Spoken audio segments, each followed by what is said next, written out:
Yes, you guys were live. I can see it.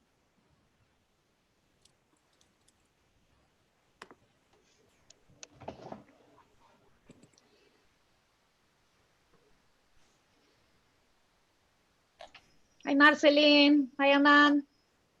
Hi, Michael.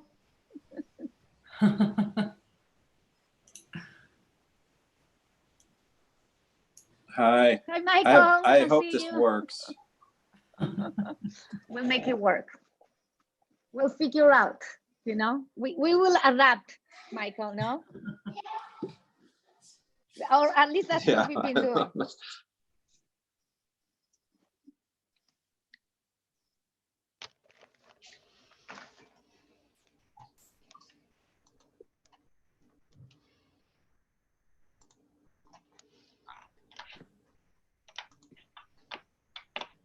Okay, so hi, Mark. Hi, hey everybody. How are you doing? So long. Very good. Hey Marceline. Miss you. Hey Linda. Hi, Elena. Hello, hi, good to see you. Fernando. So I think that we're ready to start, you know, like this, to see how fast we can be. So you guys, so you know, we're live on YouTube as well. So we're recording also this, and then we're live on YouTube. If you have any issues, let me know. I'm just not going to say anything now. Oh, yes, thank you, thank you. I'll speak Spanish. Okay, good. All for you. So I'd like to introduce, I'm going to first introduce our guest. We're going to have guests coming in and out of our Zoom platform. So I'm going to introduce everybody right now, and then, you know, we will begin with our groups. We have 12 students and 6 groups. So it's just 6 projects. Let me see my list. Okay, so I'll begin with Mark Gage. He is an American architect and founder of Mark Foster Gage Architects in New York City. He's a tenured associate professor and former assistant dean from 2010 to 2019 at the Yale University School of Architecture, where he has been faculty since 2001. At 1 o'clock, we're going to be joined by Greg Lynn, who's the owner of Greg Lynn Form Office and a university professor at the University of Applied Arts in Vienna and studio professor at UCLA School of Arts and Architecture. We're joined also by Hernan Diaz Alonso. He's an Argentine-American architect, the director and chief executive officer of Sciarc in Los Angeles, and founder and principal of Los Angeles-based design practice HDAX. We're going to also be joined by Analia Saban. She's a contemporary conceptual artist based in Los Angeles and New York City. Her work takes traditional artistic media such as drawing, painting, and sculpture and pushes their limits as a scientific experimentation with art making. We're also joined by Marceline Gao. She's faculty at Sciarc. She's the MS Design Theory and Pedagogy Coordinator at Sciarc. She's also a principal of Servo Los Angeles. We're joined also by Michael Meredith. He's an American architect, principal and co-founder of award-winning architecture firm Moss Architects in New York City, and he's associate professor of architecture design at Princeton University. And Elena Manfardini, she's an Italian architect, Italian-American Elena, I'm going to edit, based in Venice, California, where she's the principal and owner of Atelier Manfardini. She is the graduate programs chair at the Southern California Institute of Architecture. So thank you everybody for joining us. And as I said, I'm going to first introduce the brief of the studio. I sent you guys the link to the website. I mean, we're trying to use different mediums in order to kind of present the things that we kind of show you physically. So we really work in multiple platforms, but the students are going to present old school style with PowerPoint presentation. For those of you that, you know, your age, this is paperless style.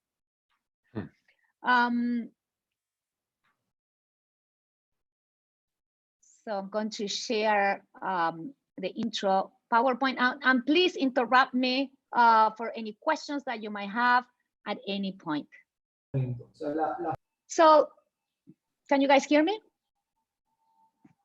Yes.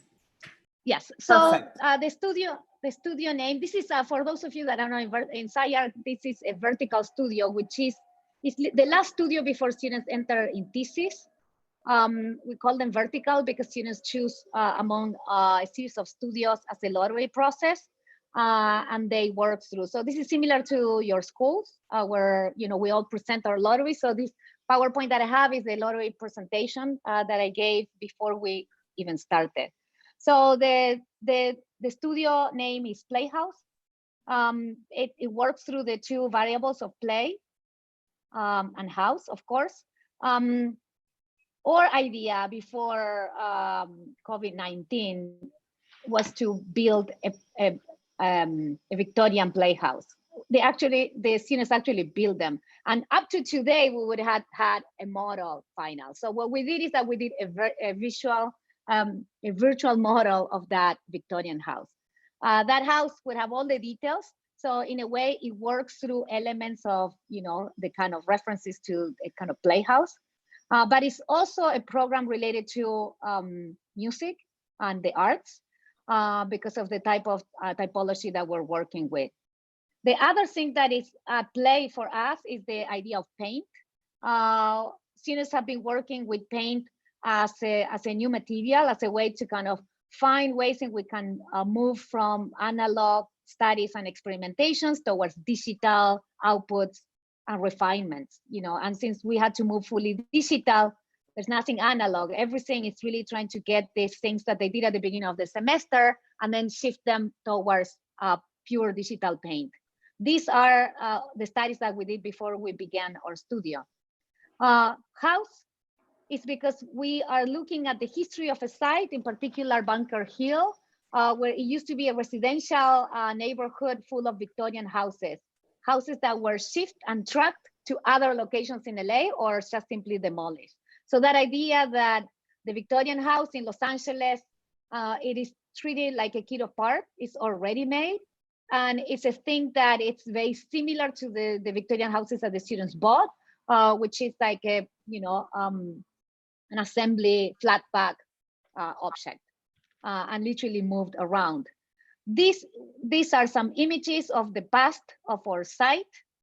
We are in Bunker Hill, which now it's a mixture of cultural, financial institutions. There's no residential, only some residential at the lower parts of the hill, but it was literally in the center of the city. The interesting story of Bunker Hill is that it moved from being a high-end residential to a slum. And in the 70s and 60s, the 60s and 70s, it was completely demolished, creating a new ground zero. The only two houses that were left and they were moved to a museum were these two Victorian houses, which is the Salt Box and the Castle. And they were moved in 68 to a new location, which is a place that we visited, which is like the cemetery of Victorian houses in LA. They all trucked from different locations and put into like a place, horrible location next to the freeway. So these two houses were moved there in order to create new ground. So you can see this is pre-Disney Concert Hall. That's Dorothy Chandler Pavilion. In front of it, what happened in this site. It was completely transformed after being completely razed. So our idea is that this new hill, that is a new ground that became a cultural center, it's now our new ground. And then our idea is that we're bringing those two Victorian houses back into their own old history. So our site and our program is the expansion, is the Colburn School expansion, which actually is now being designed by Frank Getty, Getty's office. And it's a multi-venue building with 1,100-seat concert hall, 700-seat studio theater, 100-seat cabaret-style space, classroom spacing, housing. You can imagine that this is not a program studio, but we use the program as part of our narrative. And the site is located right next to a huge development that Frank Getty is doing in front of his concert hall, which is housing, office space, and so on. So this will be a hub, a kind of a cultural hub. I'm not going to show that video, but that video shows the history, the before and after of Bunker Hill and how it has transformed into this. If you look at a picture right now, the towers that are right now in front of Disney Concert Hall are quite advanced. So Playhouse, our idea was to work in section only. You will not see plans in the studio. We're only working in section. So see how we make a huge program in only section. But the idea was that it was really about the spaces inside. It was not so much about the dynamics of space. We have a lot of freedom in verticals where we can really kind of implement more abstract ideas and then stay on the limits of the architectural discipline. So this, of course, this is Opera Garnier, and this was what we wanted to do as a model. It was a huge model, but you'll see the elements that we work. Our medium are those two things. One are the ready-mades, which are the Victorian houses that we bought and we built in midterm review, and the second one is paint. And we look at paint as a material that starts to take over. It begins as a veneer or as a layer onto something, and then the paint starts to take life, and it's a standalone material, so it becomes tectonic within our abstraction. We were highly influenced by the work of Matthew Stone, and then looking at the way with which he also digitalized paint.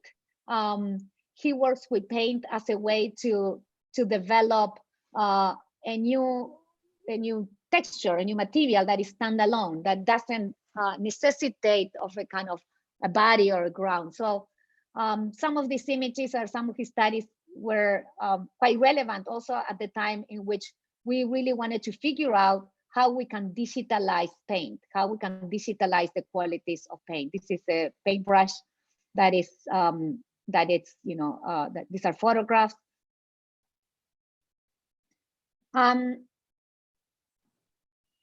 The studio also work with, and I'm going to just, can you see the full screen of the book? Yes. So I'm just going to run fast through some of the elements. We have created this. I think is nice to see because in this brief, in this photo, you can see the site and you can see how it's going to look like once Frank Gehry's towers are built. This is Colborne is below, and then the new extension there. And then this is just to go through similar things that I just shown, plus a few other things. These are the cemetery of houses, which is called Heritage Square. Students are going to tell you how they have taken some of the studies that they were able to kind of to see and to visit.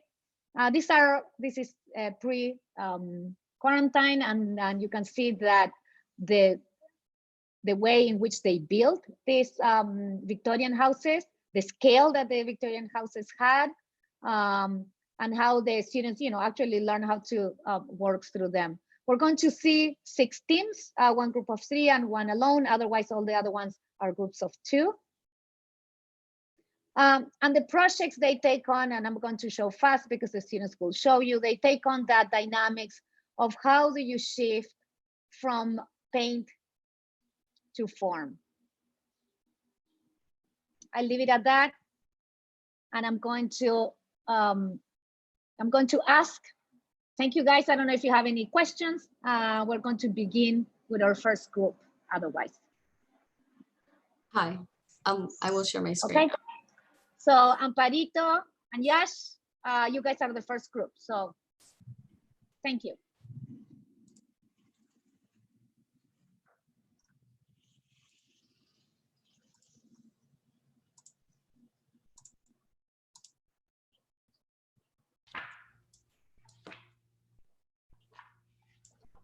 Okay.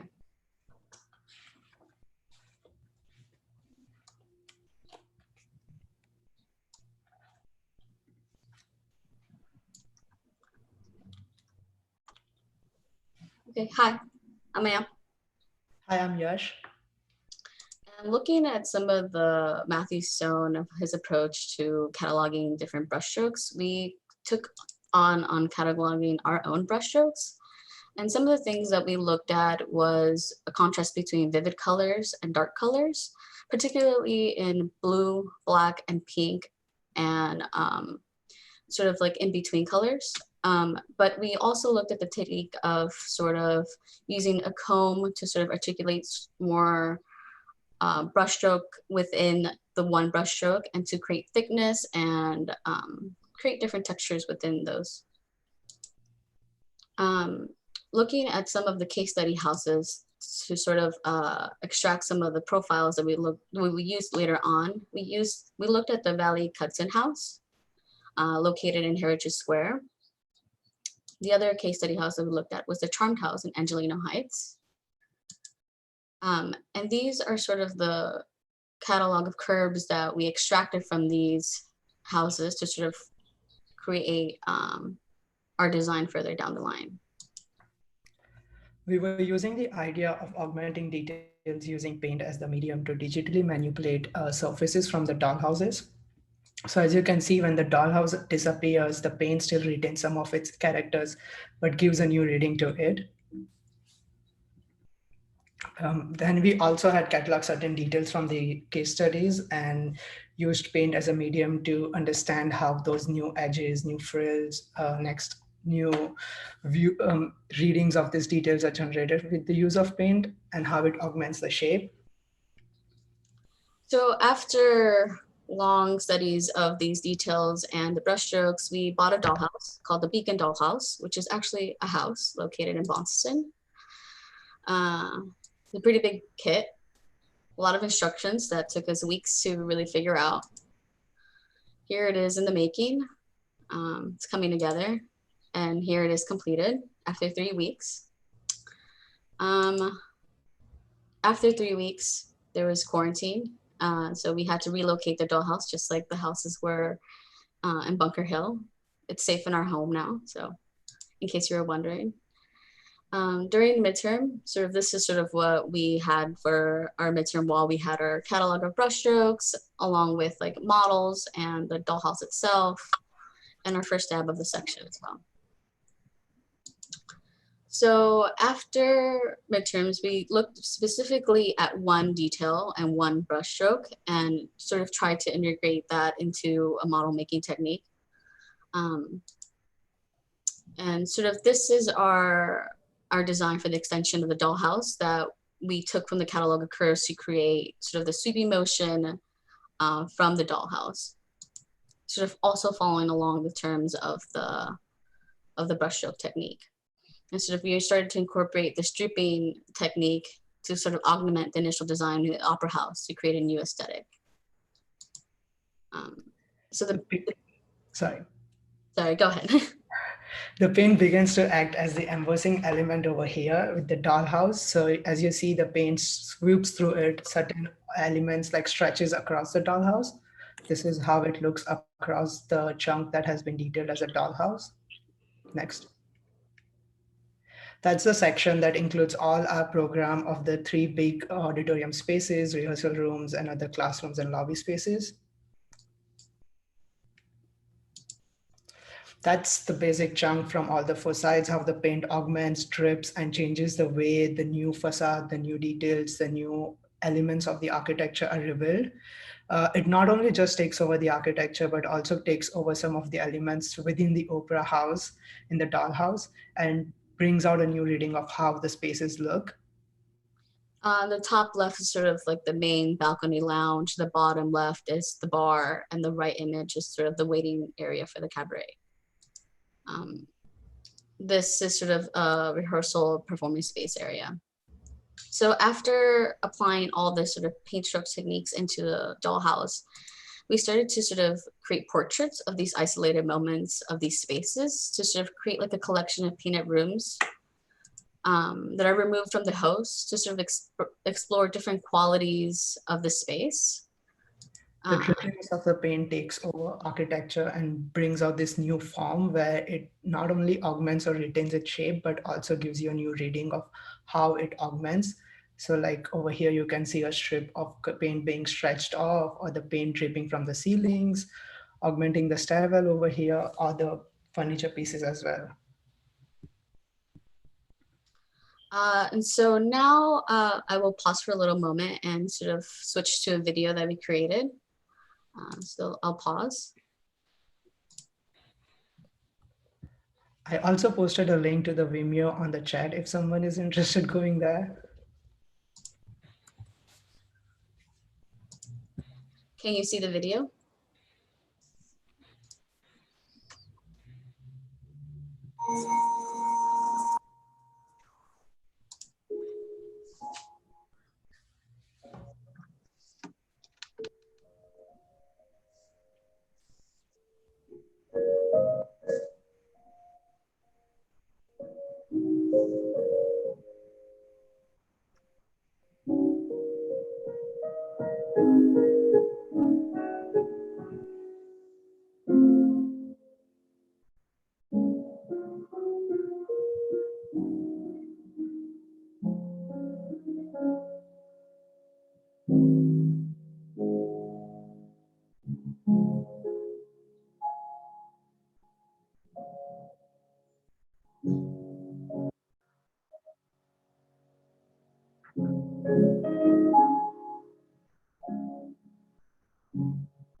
Okay. Thank you, guys. So maybe you can put your PowerPoint as a grid. We can begin the conversation. I also would like to introduce Elena Davidson. She's the TA for this class. She helping doing everything that we have done in 3D, and then really helping the team on everything. So thank you, Elena. So yes, so if you want to put it as a grid, and we can begin the conversation. Yeah, let me do that right now. Trying to find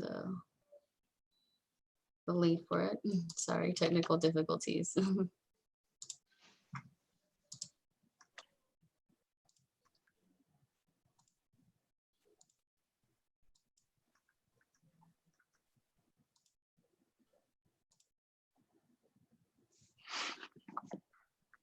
Right, thank you.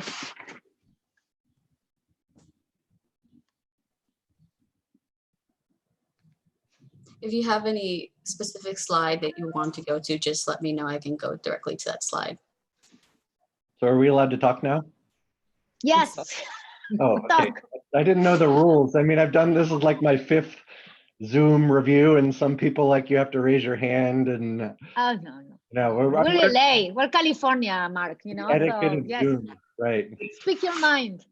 Okay, so or such a really interesting premise for a studio. I noticed you had started off with some of the sections of Charles Garnier's Opera House. And one of the most interesting things about that building and what it has done historically is that before that building, you would typically enter from the street into a kind of smaller lobby and then into the theater Opera House proper.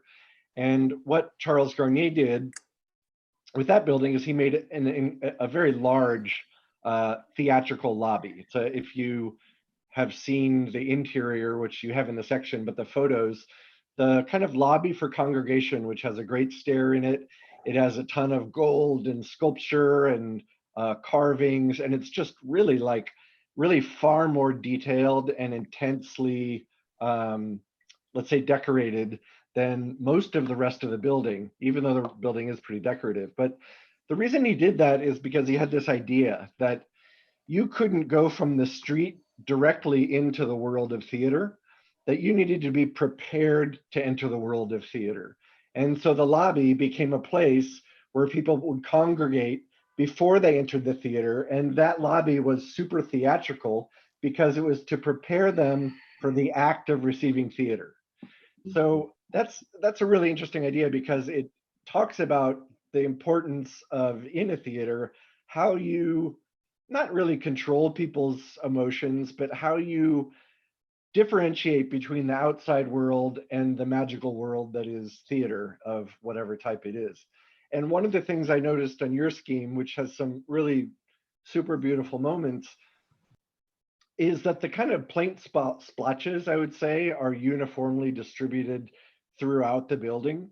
And I know you probably hadn't thought about it in the terms of the theatricality and the application, but I wonder if on the spot you could tell us what you think distributing your paint language kind of equally throughout the building does for how people experience the theatricality in this proposal.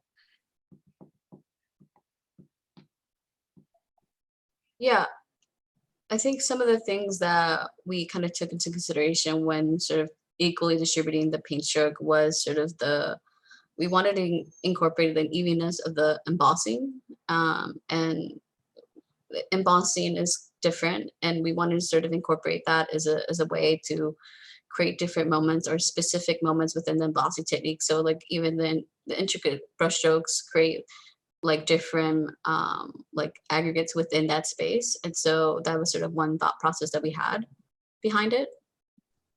But why are they so equally distributed is my question. Like you have on the outside and the inside, and they're in the, they seem to be in all of the spaces, except for you have one really intense space with a couple small chairs and a really kind of curved ceiling. I don't know if you could bring up that one.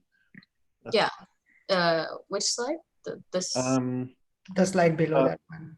This yeah, one? that one.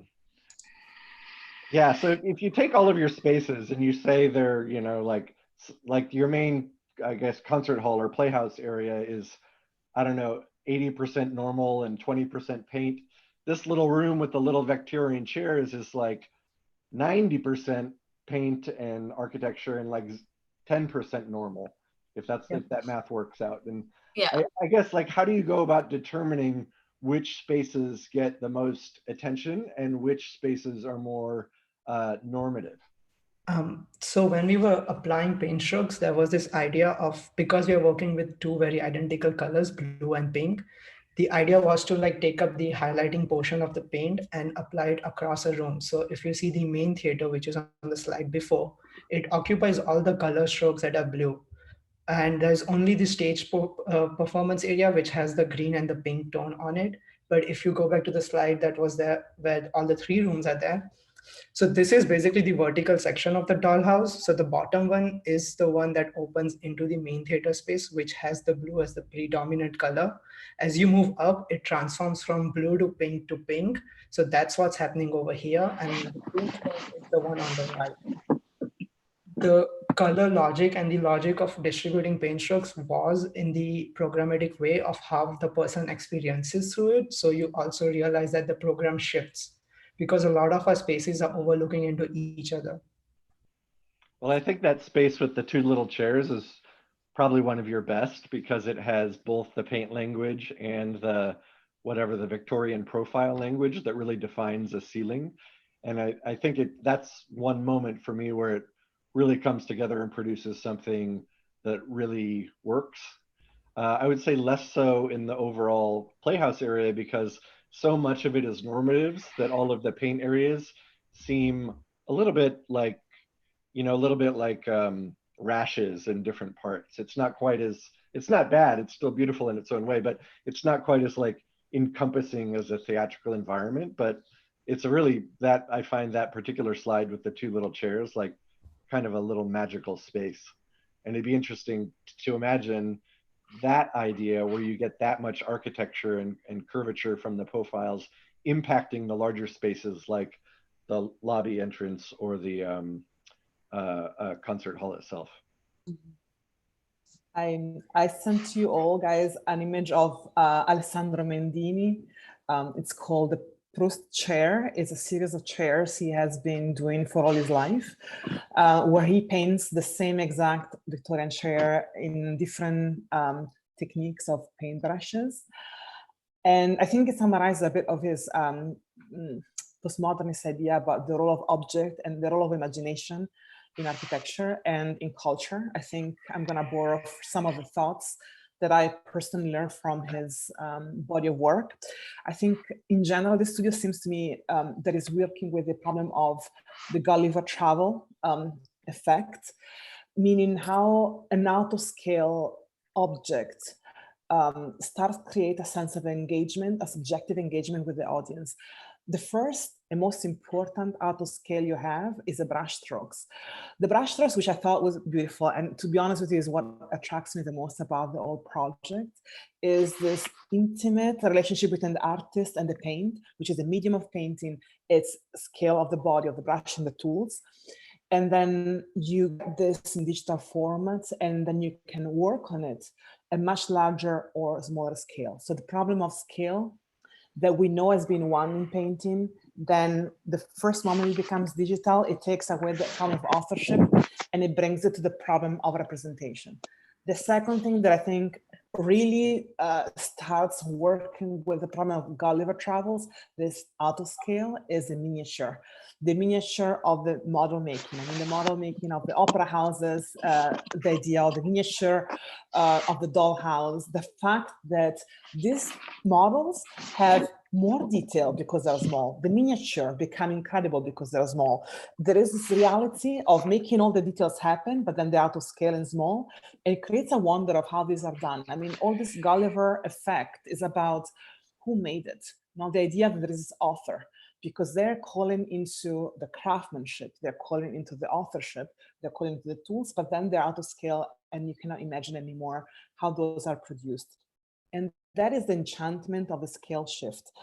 I think, to me, what it does, it creates a sense of vitality to the work, and estrangement as well to the work. The vitality comes from the fact that you know this has been literally drawn and done by either a carpenter or a painter. So there's a sense of craft, and then they're out of scale, so it's not anymore a craft that you can imagine applying to the human scale.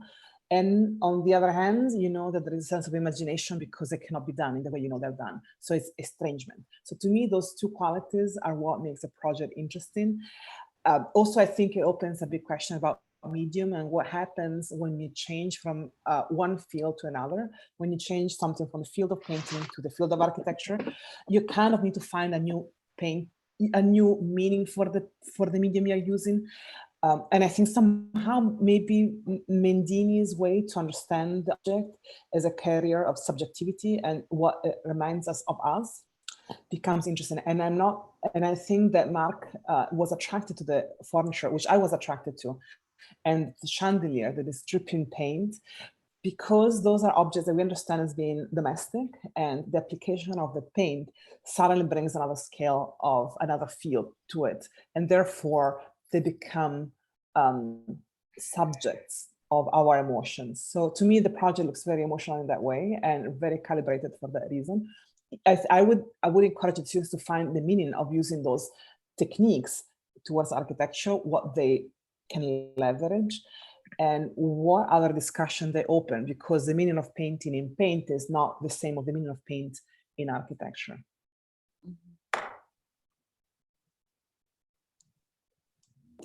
I would also go back to the chandelier image, if you could. Because I think what's really remarkable about that is there in the interior, you have moments where the paint is kind of applied as it would be to a surface.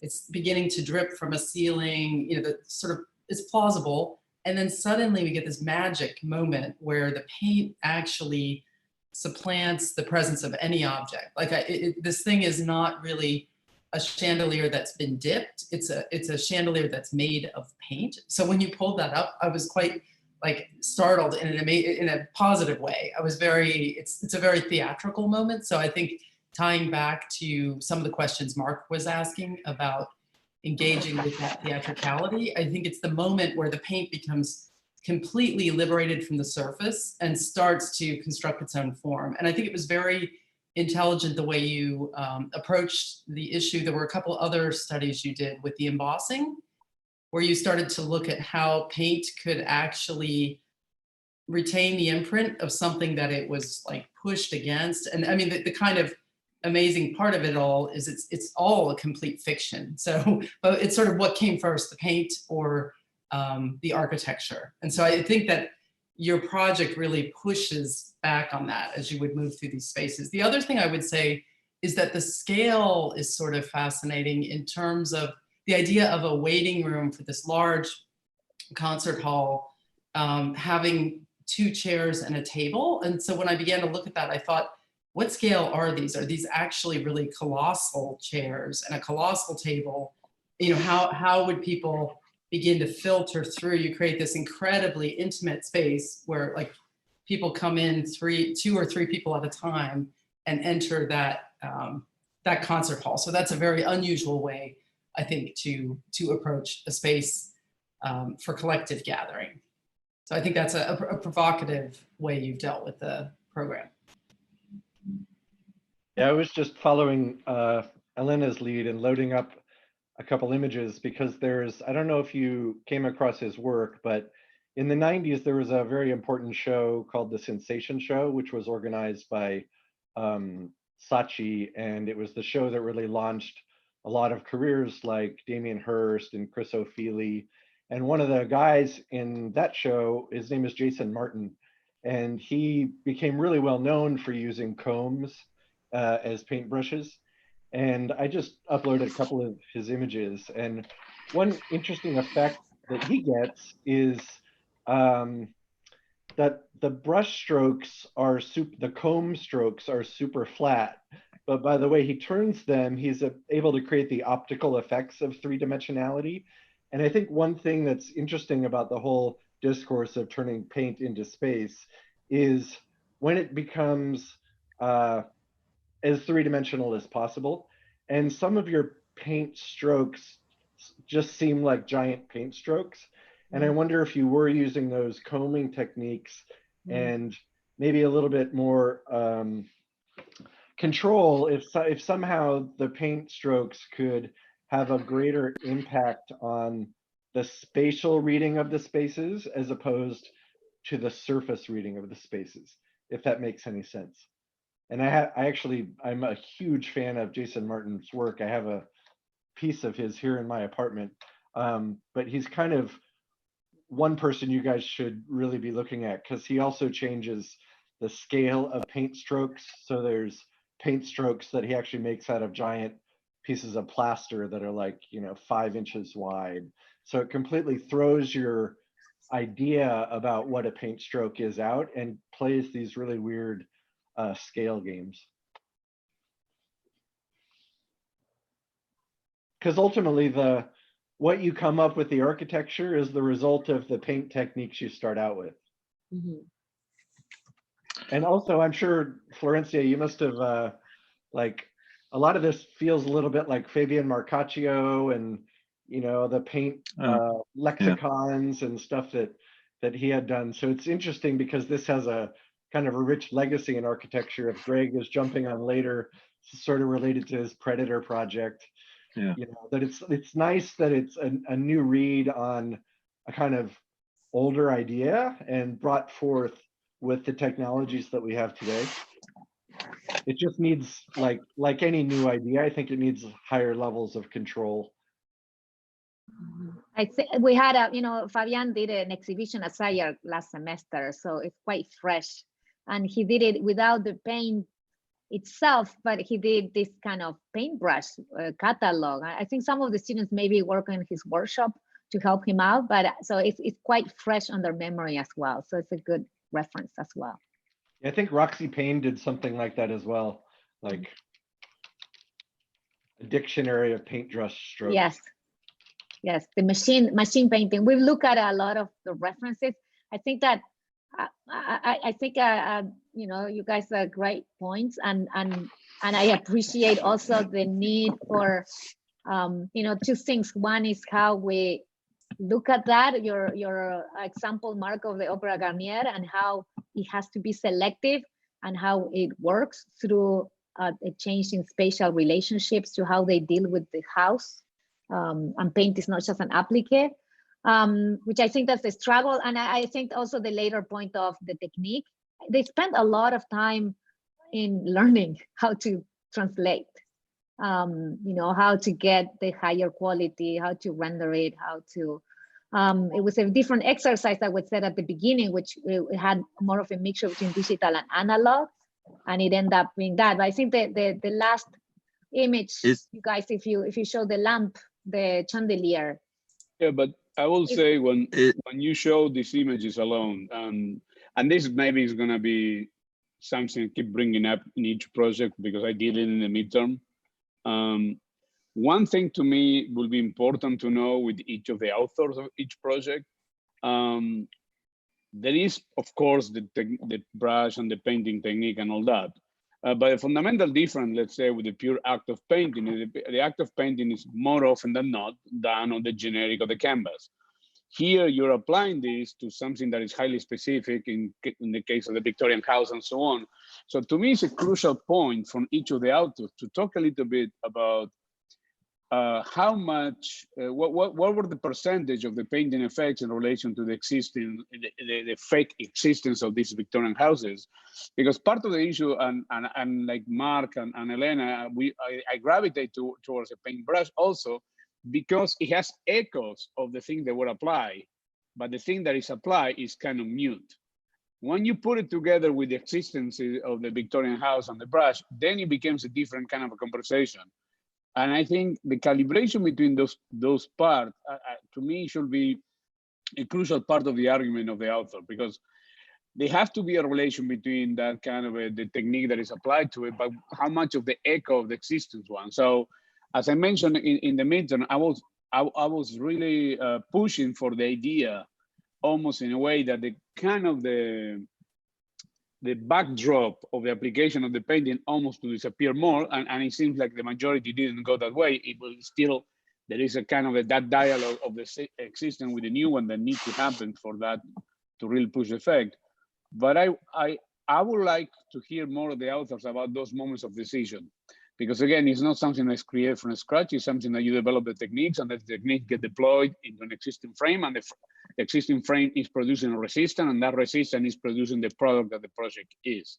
So to me, that negotiation is a whole ball game of the project. So I would like to hear a little bit more about the intentions of those decisions. I would agree with everybody, but the sort of search for specificity in the techniques, I think they're really amazing and beautiful. I don't know, like I just don't understand a lot of what's going on. Like, part of, for me, the pleasure in them is in how they're not calibrated in a way, and the dissonance between the scales that was already mentioned, the kind of resolutions of tectonics, even that don't, like the tectonic of paint, let's say, or the atectonic of paint towards the overlaid with the tectonics of the Victorian. I think it's super important. I think the setup is really great of the project. The Victorian having a certain scale and a kind of also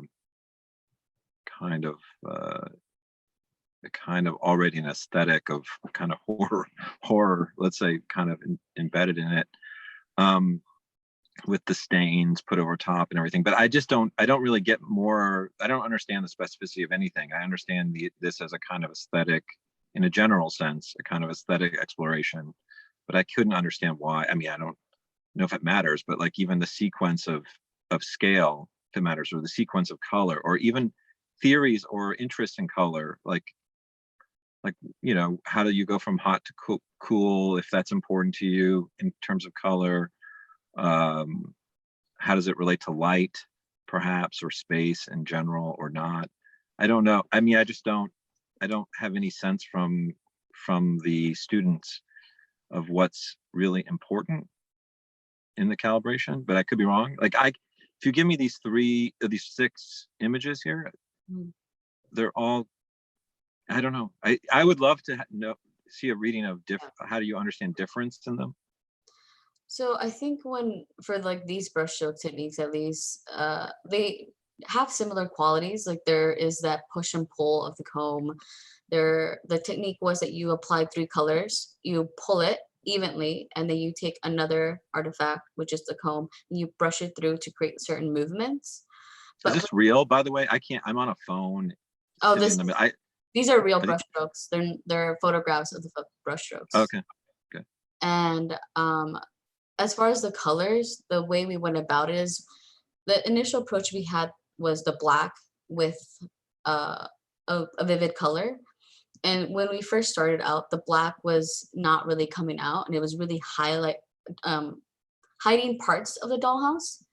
And it was really used as a tool to highlight, even though it was hiding parts, but wherever the pink or the white was, or the blue, it was highlighting certain aspects in the dollhouse. So it was used as a way to bring certain elements of the dollhouse in our first steps. And then it wasn't until later on with these brushstrokes, like 7 through 8 and 9, where they have more of a clunkiness to it. It's just 2 colors. There is no black. They were just used to create more textures and densities, and not to conceal anything, but to really highlight them. Do you know since we're throwing out references, do you know like Katarina Gross? Do you know her work? Like she does paintings on buildings, sort of spray paint. It's a little different, but it has at least some of it, some of the early stuff, super amazing. But I would say, I don't know. I think part of it again is like the calibration between the two. I'm curious. I don't know how important it really is, honestly. I think it's probably more interesting if it's totally, but I mean, things happen by chance, like the scale of it is larger. I thought, or maybe, I don't know, just it's hard to make a judgment without seeing something to compare, for me at least. So in terms of like how do you know how to adjust the scale properly? How big should the strokes be applied in terms of an image, let's say, on top of the architecture? And that brings me to another point, is like, I don't know how literal it's supposed to be. Like, is this supposed to exist only in video format, let's say? Like I love the FKA Twigs. I can't remember the name of the person who did it, but Matthew Stone. That's a Matthew Stone. That's the artist. Yeah, that's Matthew Stone. They're amazing. The artist that we're looking at, that's I know it only through I only knew it through her music, but like but I didn't know who it was. But they're amazing. It's a beautiful like kind of technique, but it only exists. I mean, I don't know how that could exist in the realities of architecture, honestly. It's so much more. I couldn't do it, but I'd be happy if it could. With this comment, we're going to move to the next group so you can see the differences in calibration, Michael. Maybe compare 2 different groups. If you guys, thank you guys, thank you Amparito, thank you Yash, you guys did amazing. The question of so we're going to see Bianca as you guys set up. Where are you guys? Do I see you? Yes. You guys, you can share your screen. Okay. So Nora and Bianca are next. So Michael, I think the issue of calibration, and then the issue of would this be built is nice, because in Matthew Stone, he prints them on canvas. We try to figure out how he prints, whether he uses an offset printer, and how he gets that with the actual canvas and the print. So our idea was to do some sample tests. And this is not a close reality of tectonics, but really start to imagine how you bundle up material to create, almost like a Roxy paint in architectural scale. But we'll continue that conversation. It's like a 3D print or something? When he prints it on the canvas, or it actually has like texture? No, it's 2D, but he uses an offset printer. So he we think that he layers white ink, and then he prints high resolution renders onto that. We tried to, we had a contact with him. We tried to get him to a review, but we'll get through him to know the magic tricks. But even he physicalizes it. It's not only a video. He also makes canvas paint. That's interesting. Thank you, guys. Okay, go ahead. So for our project, we worked with the Beacon Hill House. Our main focus was to transform this historical Victorian house into a mixed-use opera house on Bunker Hill, where Victorian architecture once resided. What you see here is a chunk to the whole of our building, which displays the dollhouse and part of its extension. Elements of the dollhouse were represented on the opera house, such as wooden panels, shingles, and siding. On the interior, we have implemented a selection of curves that are used as elements in our design process. These moments are figuratively expressed in poche as well as in program.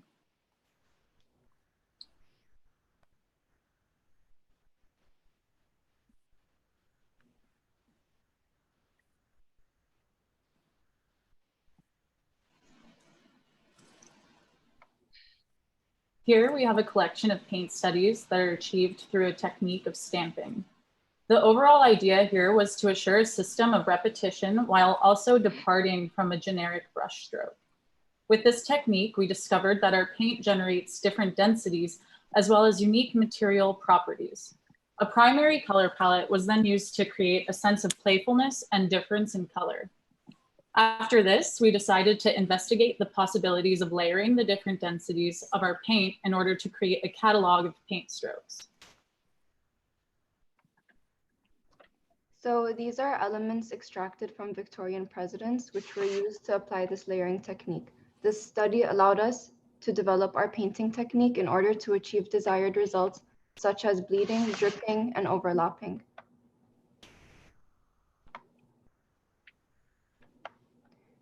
When applying paint to the chunk, we controlled the thickness in order to produce different outcomes.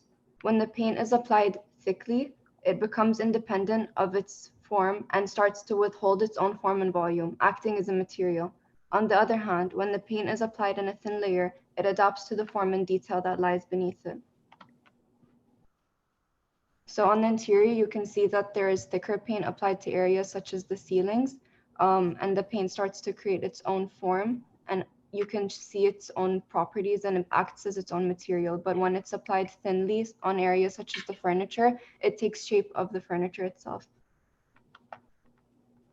So this is the library, the cafe, the playroom, and the theater.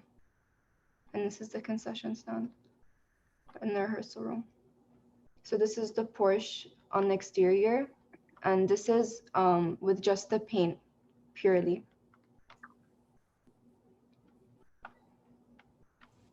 So these are drawings of Victorian presidents, and this is the Hale House, and this is the Moore House. And we use these drawings to develop our like drawing style in order to develop the section, which you can see. So it's developed through hatching and applying the paint. And here are some close-ups of the section.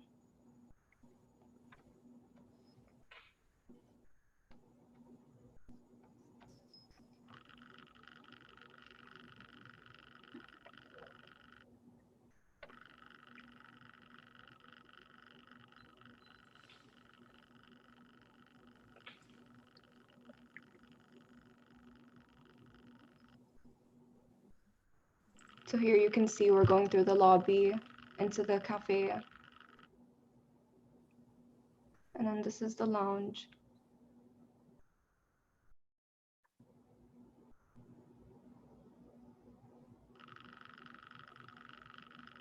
And here is the library on the left, and on the right is the rehearsal room.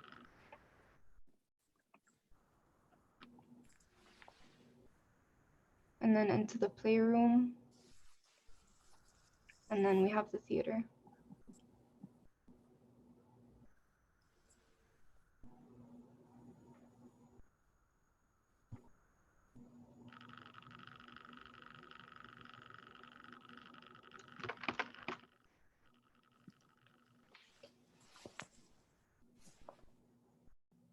Thank you, guys.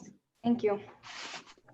I think I just want to also commend them for the technical control. I mean, I think it's very hard actually to do what you're doing, although I think in ZBrush it's easy to do the brush strokes, but it's then very difficult to control their applications in things that have to come together, like an architectural section as you've done them, and controlling so many of them together. I mean, if it's easy to make a little swatch, or maybe one interior, making the whole project behave coherently as you have, I think is much harder to do.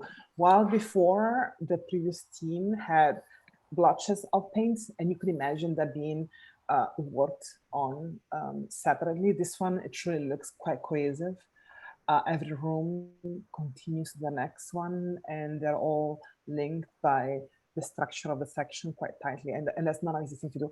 And then you also think that your project, differently from the previous one, works with the idea of the overall. I mean, you see, like God would see the entire room, the entire sections all together, it's open, and you have the control of that painting as it would be one, rather than having each room separate with their separate emotional responses, chromatic qualities. The whole thing here could be understood as being one big production or a triptych, something that has continuity among the pieces. I can imagine, you know, the 12 cross. I mean, it just truly, there is a long history of painting that understands the vignettes coming together. And I feel like you need to be a much larger scale to be able to understand it. And I think this helps the idea of the narrative of the miniature and being in control of the entire miniature. And I think I actually like that you are not given into the idea that this is about the atmospheric of the space. It's actually about the control of the narrative through the entire painting. I think it puts in the position of the author that doesn't necessarily work with the audience, being the audience the last and most important part of the fruition of the art piece. Is actually much more the question of, as an architect, how can the narrative come together, and is a story for the audience, or this is a story for architecture?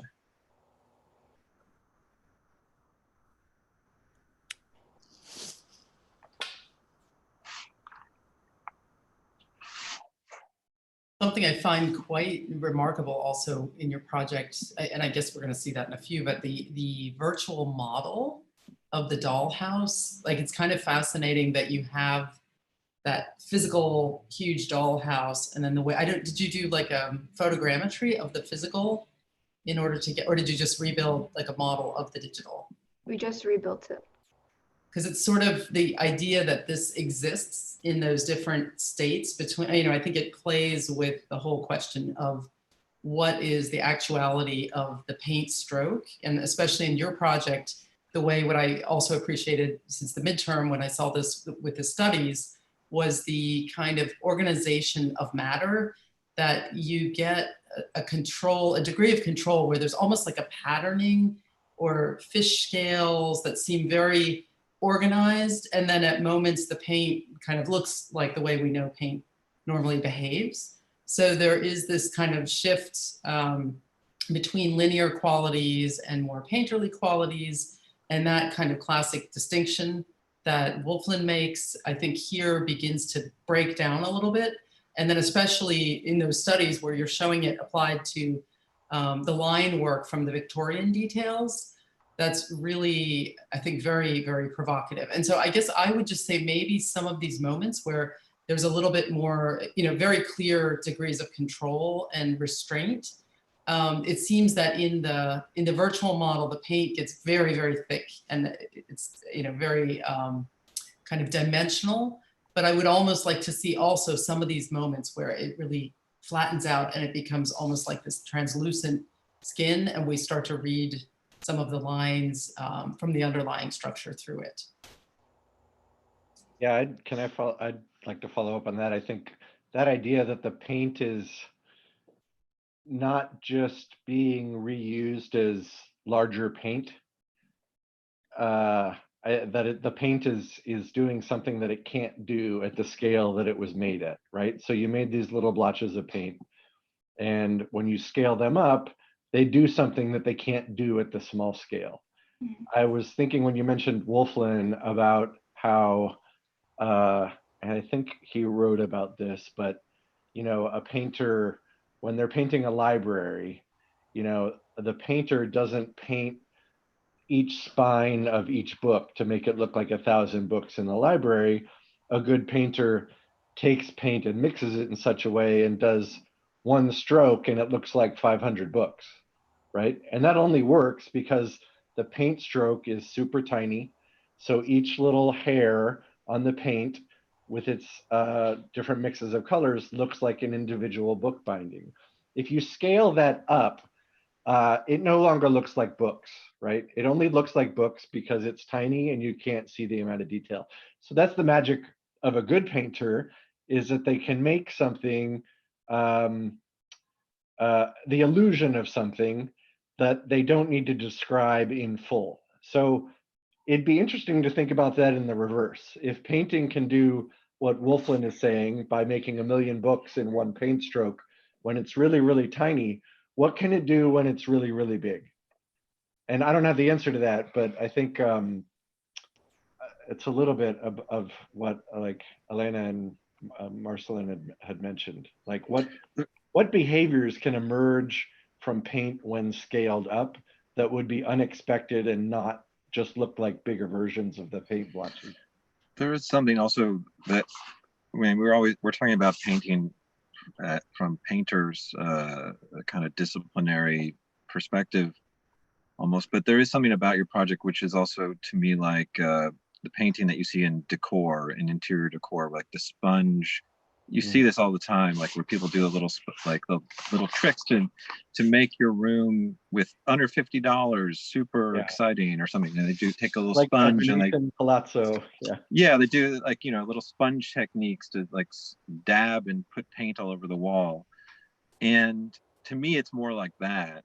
I don't understand the red, blue, and yellow kind of muddy versions of modernism or something kind of interesting, but maybe a little bit too direct for me. I don't know, but like the decor, like paint already exists in architecture and in decor, in interior design, let's say, in specific techniques. I'm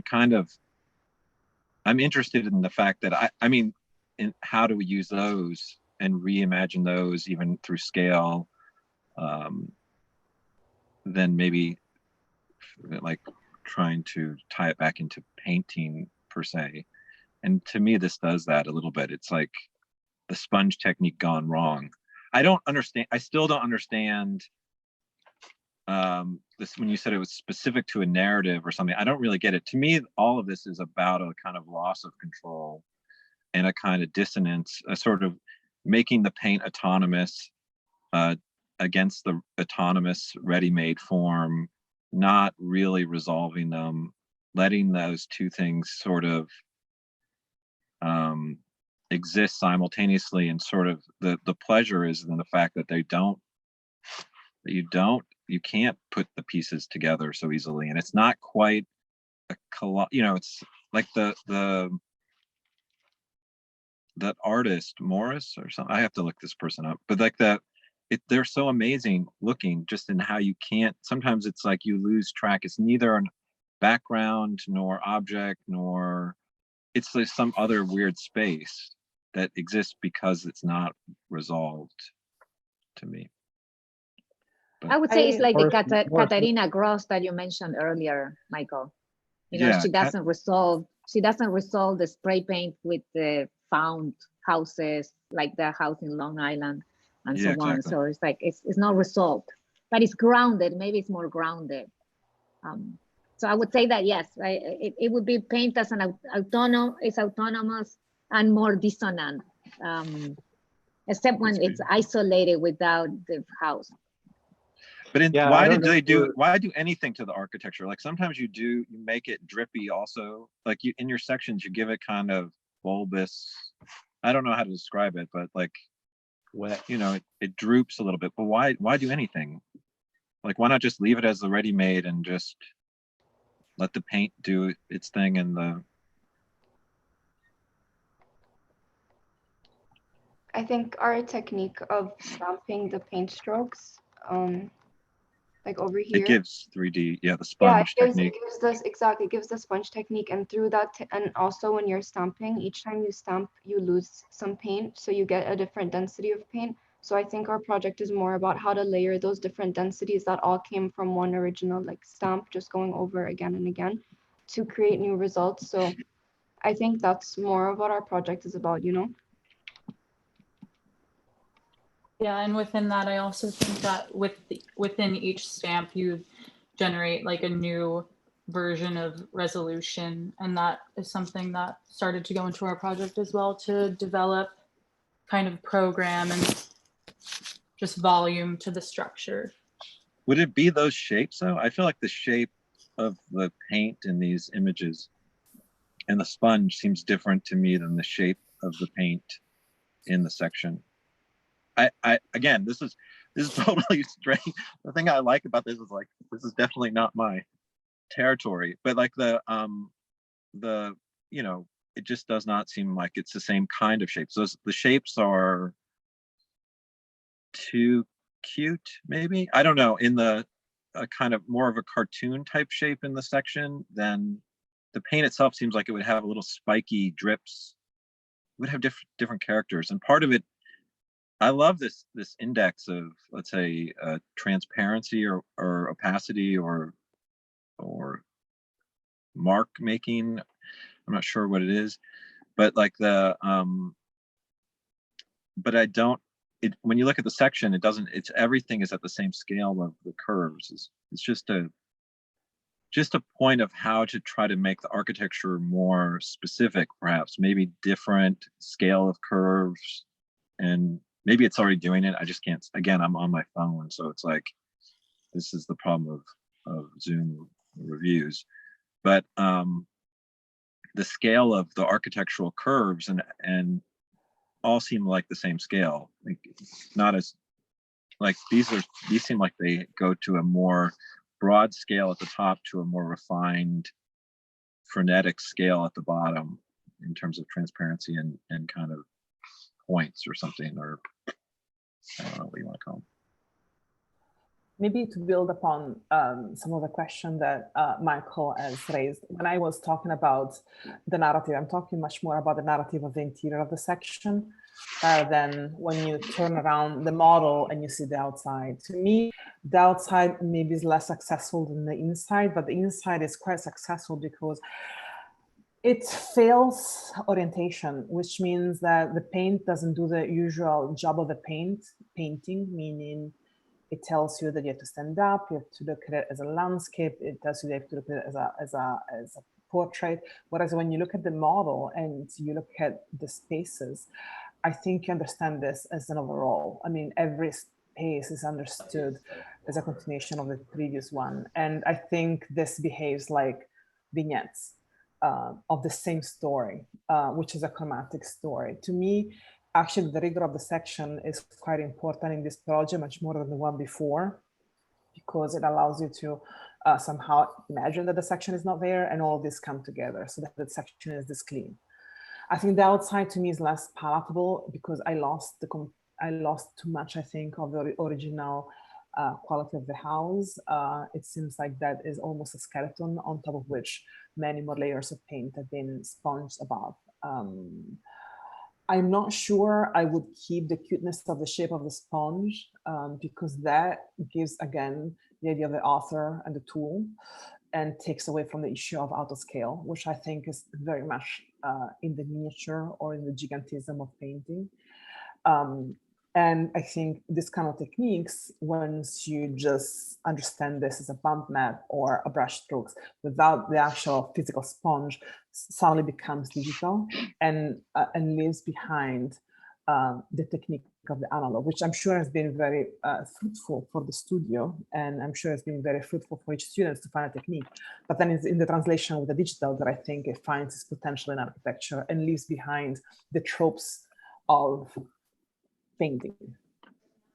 Do the paints mix? Yeah, like in ahead, this case, the paints, sorry, the paints don't really mix. Like what Mark was saying, like the expert, you know, making a one brushstroke look like a 500 books, these are left almost like there's no green or purple or, you know what I mean? They just are overlaid.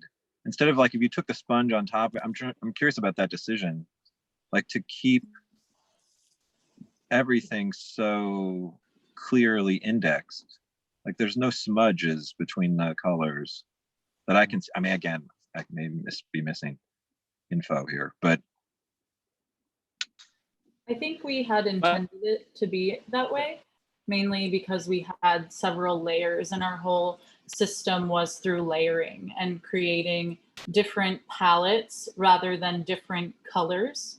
We never intended to create new colors. It was always creating a new brush through. But I think, Bianca, to build on what Michael has mentioned, I mean, you can read that as a problem, you can read it as a virtue. Even though you guys are working with all painting techniques and methodology, at the end of the day, it's an exercise in architecture. So you're using the colors and paint stroke in a way that most painters will not do. Like most painting will work with empathy of colors. Like if you're working with 6 colors, you will put drop of each other color to start to create seamlessness. That's kind of a very conventional painting technique. When you guys, one way or another, you have a residual feeling of indexicality, because this is something that architecture operates more comfortable. And I think that's okay. At the end of the day, this is not an exercise in painting, it's an exercise of architecture using pentapling techniques. So two things I find in your project really remarkable, and Michael was mentioned about the problem with mediation to zoom, and depends what the size of the screen that you're looking at. But there is something interesting about that too, in which everything became more or less the same. So the stroke or the image of the section, or it all has kind of the same value because we're filtering through the screen. And to me, that's an interesting plus in this particular case, because to me invites an idea that I can imagine a literal approach in which you take the strokes and you put it in the model and so on, almost a one-to-one, which I know is not the case, but because the mediation start to produce that, and I start to even imagine almost like a cartoon version that you will have a gigantic stroke that would allow you to do that. So to me, there is something interesting about that, but I think in the conversation between painting techniques and architecture deployment, those conflicts, they're not going to disappear, and I think they need to be celebrated in a way. So as I said, yes, it has certain indexical qualities that probably a painting will not do, but at the same time, you're not doing a paint, you're not doing a painting, you're doing something else.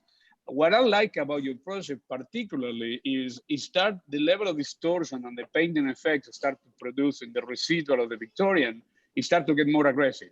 So in a way, there are moments in which that thing starts to disappear. And also I like the theatricality of the different stages of the rooms. So there is something really interesting about that, in a way that embrace that whatever interior design qualities, some of the things will push towards. But I think the way the differentiation and move from one room to another one, almost like a play sequence, I find that's one of the most remarkable parts of the project. I also love the way, in this view here, the way that mullions are kind of it's not a painting or an image of a mullion. It's almost like they become ornamental. They're sort of pilasters, but they're actually made of paint. And especially in this central space, the kind of double height central space we're looking at, where the yellow mullions start to like move down and become part of the floor slab. I think those are really masterful moments, just really exquisite. And also the lower right part of the image, where the ceiling, the way the paint is applied to the blue ceiling, and then starts to just, again, that issue that Michael brought up, the layering of these, the fact that it's like allowing one layer to dry before the next one is applied. So there is a very kind of controlled deployment of the paint, I think, and you're getting some really remarkable effects. It feels like silk screens to me, more almost as much as it does sponge technique. Are the windows supposed to be wood? I'm just curious about this. Initially in the house, like the actual model of the dollhouse, they're like see-through, but we kept it wood just for the sake of the digital model. Just so you can get a clear sense of the interior. There is nothing behind. Do you have thoughts on things like sheen, or like with paint? At least in architecture, one of the things that people seem to obsess about is like, is it eggshell, matte, satin, etc., and where to place it. Do you have thoughts on that? Because all pretty glossy, seems like, right? I mean, yeah, we just wanted to, because there's always a challenge with like the physical versus the digital. And if you're using physical paint, it already holds a certain kind of finish. But in the digital, it's kind of challenging to try to make it mimic paint. We like struggled several times with it looking like frosting or looking like foam. So I think the glossiness is the best finish just for the purpose of working digitally fully, to make it look more like paint. Frosting. I think that your paint, the paint that you guys had that frosting. Yeah. And Michael, to the point of the wood glass, I mean, the idea is, I mean, some of these were going to be physical models, so almost to take everything to the extreme of like making it as artificial as possible on regard to like how would you build a model with a single material, paint and basswood. Yeah. I was just curious. I mean, I don't have a problem with it. It's just again, it's like for me, I don't know that you guys all seem like you were on the midterms.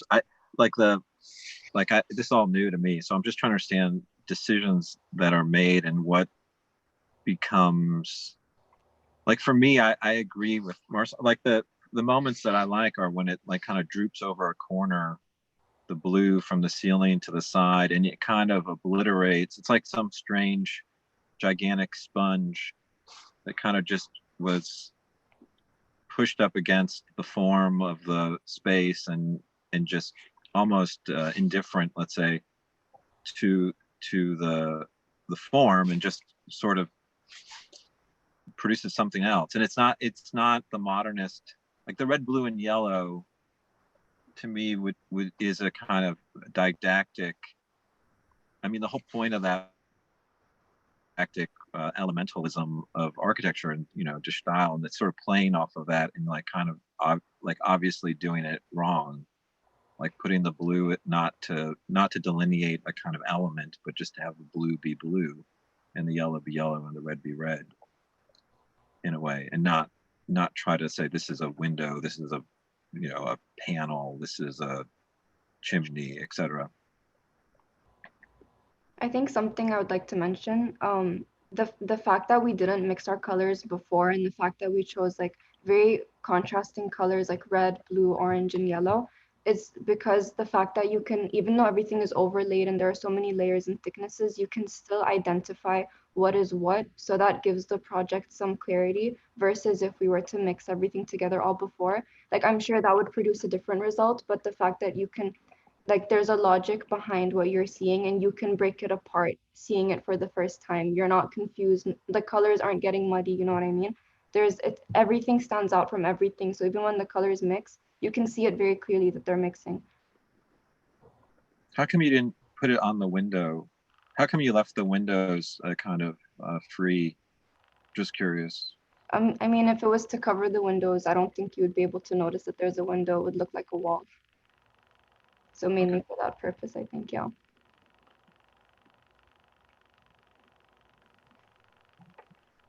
Thank you. Thank you guys.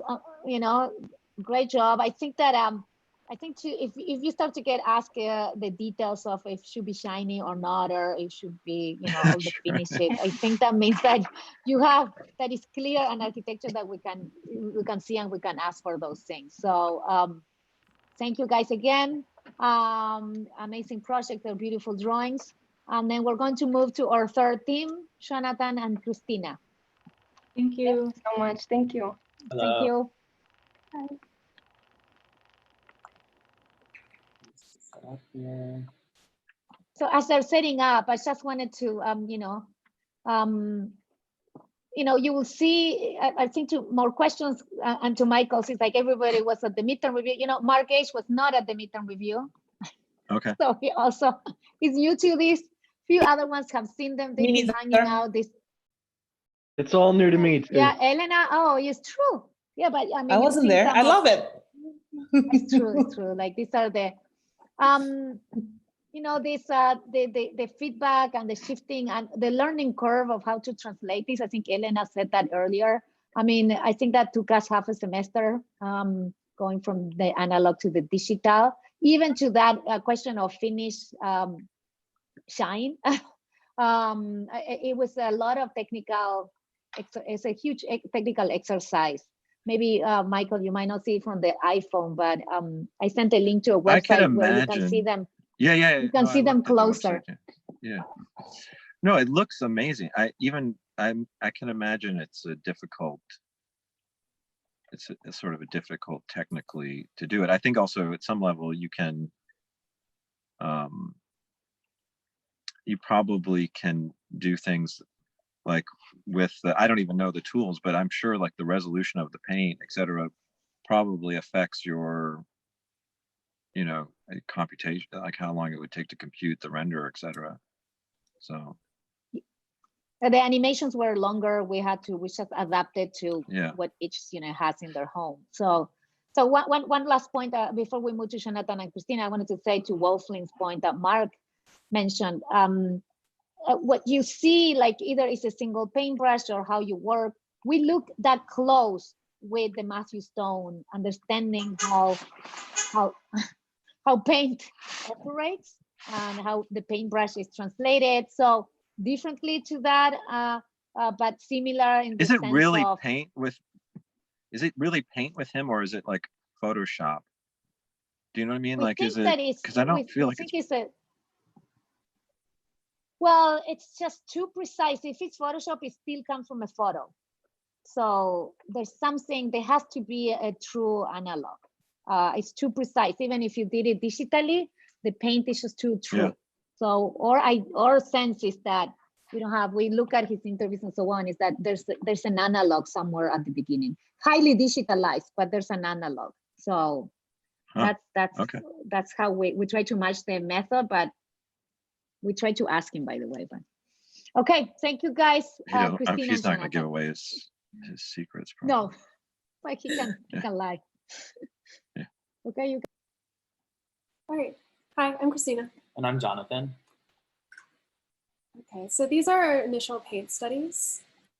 We were interested primarily in how to build up texture and thickness. So we ended up mixing our paint with spackle. Yeah, so in mixing the paint with spackle, we are able to get a lot of height on the paint. So we really wanted to capture that as accurately as possible. So we went through this multi-angle scanning process, which resulted in giving us a one-to-one kind of 3D version of the actual paint strokes to digitize. And these are just some of the outputs of that process. Back when we thought that there was going to be a physical model, we did physical model tests.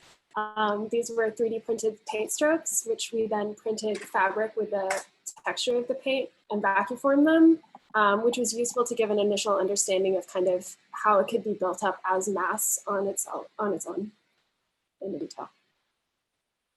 And we were looking at the Victorian houses for a number of points of reference, not only the kind of how we could take the geometry as a sort of ready-made, but also kind of to abstract it, to create something different, how it could interact with the paint, and to create a new form of visual representation. So we ended up building a absolutely giant dollhouse. So this is just some of the process of us building that and just some of the coordination that went through. And these are just some detail shots that we'll show later as well. So then when we were going to digitize the paint, we wanted to capture some of the same interests that we had in the thickness. So these were initial studies of applying the paint to the house.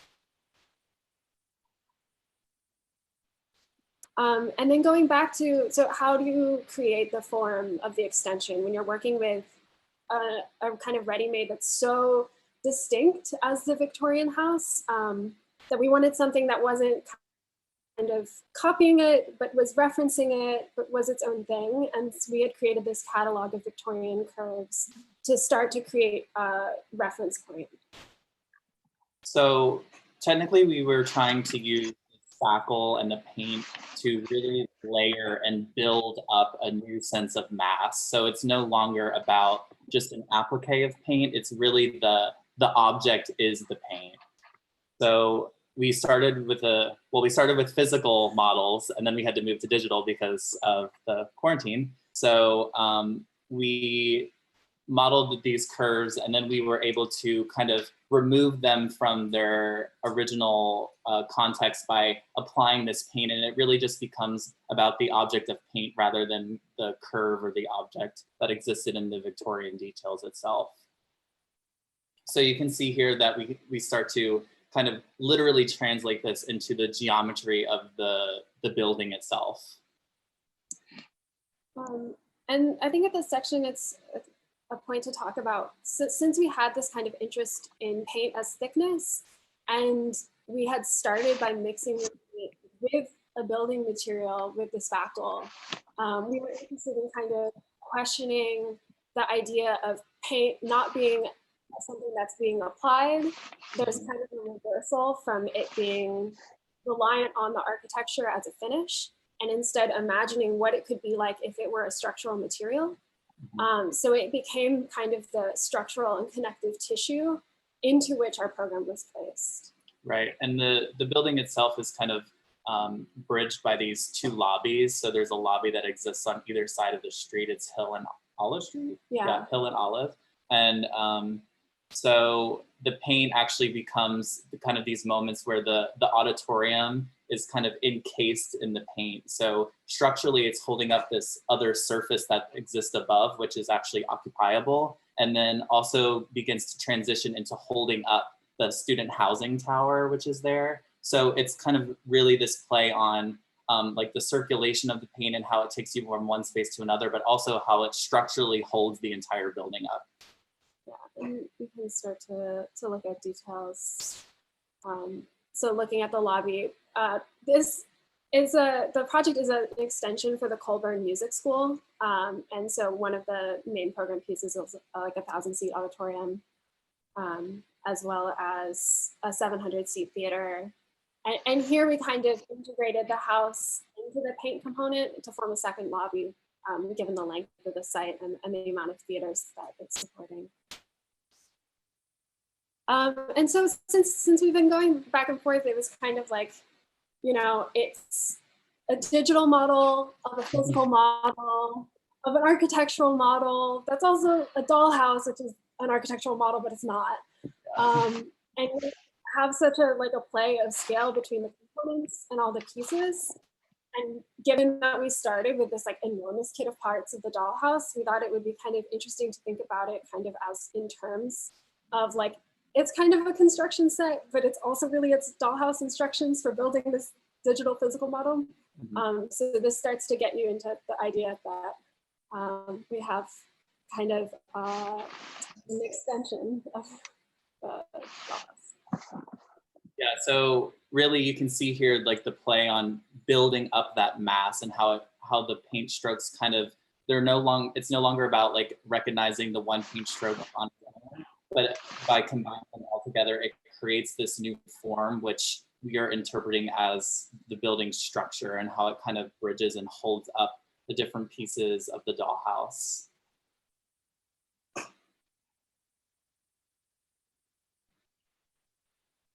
So here are just some detailed views of that. And it's kind of important too, we were kind of thinking about it as a dollhouse scale. So we're really trying to keep everything kind of out of scale in that sense. So I think one of the things that was interesting about the dollhouse is when you build it and we're building it, this is the worst structure in the world. Yeah. The stairs are over just emptiness, it's totally not structural. And so then when you have this paint and we have the kind of reversal that we're looking at, it really heightens the kind of thinness of the dollhouse wood as being almost looking more like a finish, and then the paint looking more like structure.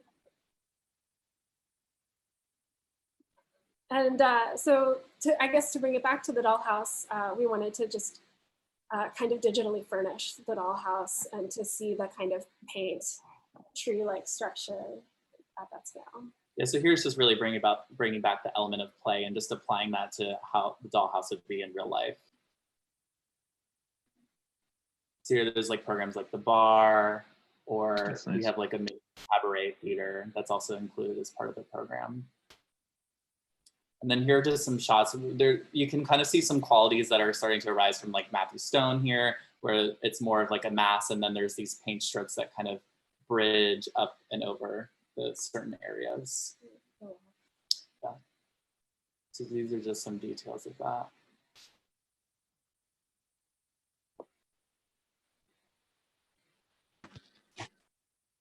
Like really laggy. Yes. I hope our audio is okay. It's good. We can hear it. Yeah. All right, thank you. Great, thank you. And then if you guys want to see any images, just let us know and we can navigate there for you. Yeah, can you just maybe go back to one like number 34?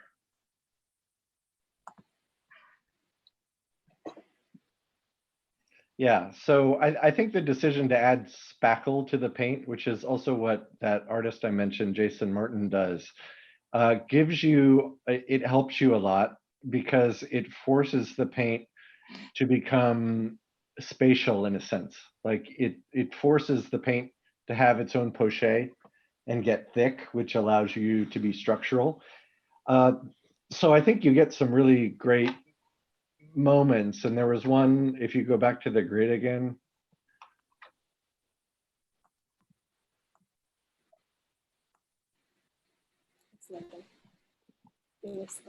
Sorry, it's a little slow. Yeah, no, that's okay. I get it. 32 or 30. Yeah, 31 actually.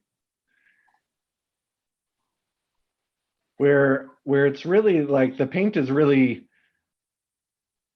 it's defining the space. It's not just covering the surface. And I think that's a real nice moment. But you also had another nice moment, which got me thinking in reverse. If you could go back to slide 18.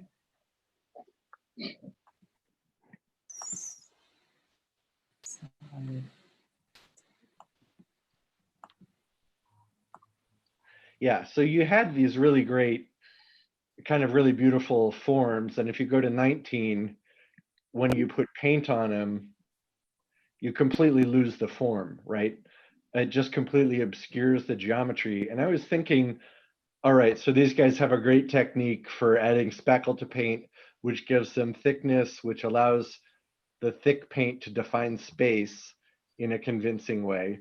What if you went in the other direction, in the direction of thinness? So go back a slide to 18. There are two artists that use paint in a kind of unusual way in the 1940s. Morris Louis and Helen Frankenthaler. Helen Frankenthaler was Jackson Pollock's wife. And they did this thing with paint where they added like different types of alcohol in it. And they poured the paint onto the canvas instead of using brushes. And then they moved the canvas while the paint was dribbling down. And what that allowed the paint to do was that the paint itself was embedded inside the canvas.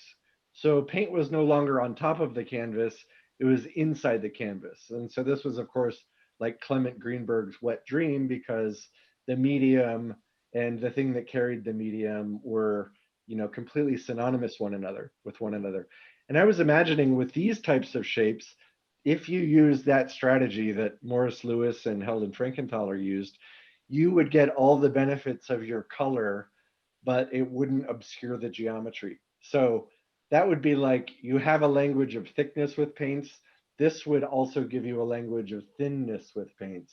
And I think between those two, you would be able to generate even a broader catalog of possible architectural effects than the one you have, which is already pretty great, but limited in that it's kind of a one-trick pony. Like when you add the thick paint places, it completely takes over everything and destroys any beautiful or recognizable geometries that you produce. So this is really interesting because the studio, I know this is a new technique, and part of what we're doing here, I think, is not critiquing it as much as figuring out possible ways forward with it. But the weakness of obscuring geometry is something which has happened in all of them. And I think the kind of alcohol-based dye might be an interesting strategy as well. But those are really beautiful. It's a great project, guys. Thank you. Yeah, I really like this project too. The work is beautiful. I wonder though if you need always the sort of dialectic between the form or the body and the surface, if you can erase that. Like in those studies you don't have it. Like you always, in all the other images, even though I don't remember the 30s, let's say, that Mark was going to 31 or 2, you always have to have like the untouched areas to set off, yeah, like that. I love this image, but you need it. You need the the beige to offset the whatever the other stuff is, the kind of ocean of blues.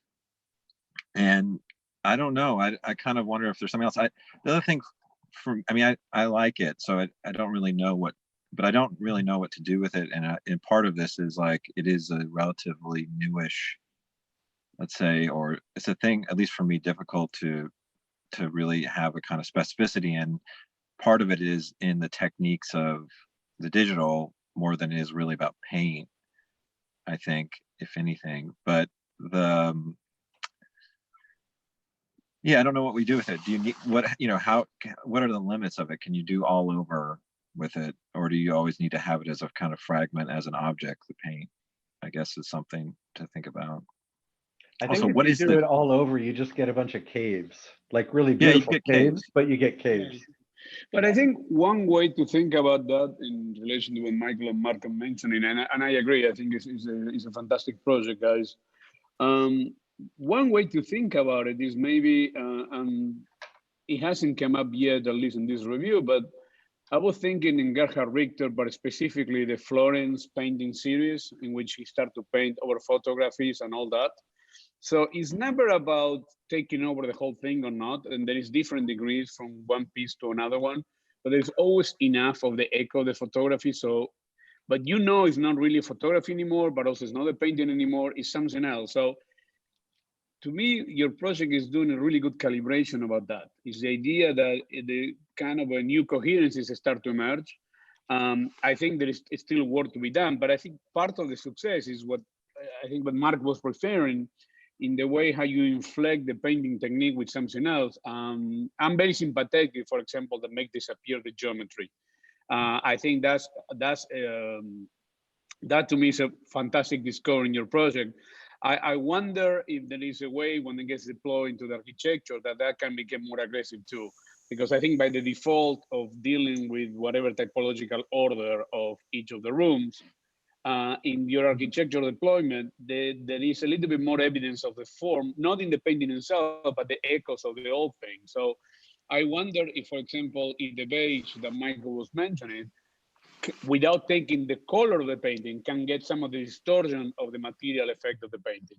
So I wonder that that's another possibility in which material effects that you were developing to the painting can start to happen on the form level without always have a color. So it will be even an interesting transpolation in which there are moments of distortion in the beige part that takes on the material effect of the painting, and there could be color effects that they have no material effects, so it have echoes of the old geometry of the building that you're deploying. That's why I was bringing the Florence painting series of Gerhard Richter, because there's a different degrees of that, in which in some of them reveals more photography, some of them reveal less.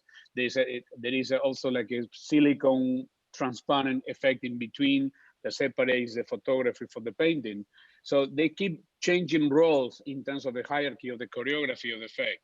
And I think that could be a next step for your project, which already is a remarkable one. I also wanted to applaud the conceptual clarity of your presentation. I think you were extremely articulate about the ambition to kind of question the role of the house as an image, the dollhouse as an image of another house at another scale, and the way in which the exchange between veneer and structure takes place. I think we can see that on multiple scales, and also in the section where you're kind of levitating the student housing portion of the project. And so the arguments seem to kind of be very clear and consistent, and the way it plays out through the project. So I think that's fantastic. I want to know why you're using Mardi Gras colors. I know someone said that to us. It was an accident. Hey, you know, Mardi Gras. We just embraced it. I wanted to build upon what Rana said, because I thought it was a very important difference between your project and the project before. When he talks about Rick Terry, he talks about really a critique of photography. You know, at some point, painting was supposed to be doomed, but in fact, it survived. Now, there is this point in history where the old narrative was about photography being replacing painting, and then painting actually found its new techniques to continue to express certain things. And Richter, as a believer on the medium of painting, made it so that critique becomes evident in his work, and it finds its relevance. So it's not about the realistic quality of the photography, it's about the brushstroke of the emotional quality that a painter can put onto it. So I think this is a very important moment. And I think if the project before, I thought the paint was everywhere. And I actually liked that a lot, because it was not needing to anchor itself to a critique of the existing architecture of the banal. Yours clearly is, and that he is trying to put both together, and one would not survive without the other. But I think if becomes more ornamental your project than the previous. If the previous, the paint was everywhere, and somehow you could not just dismiss as being ornamental because that's what you've got.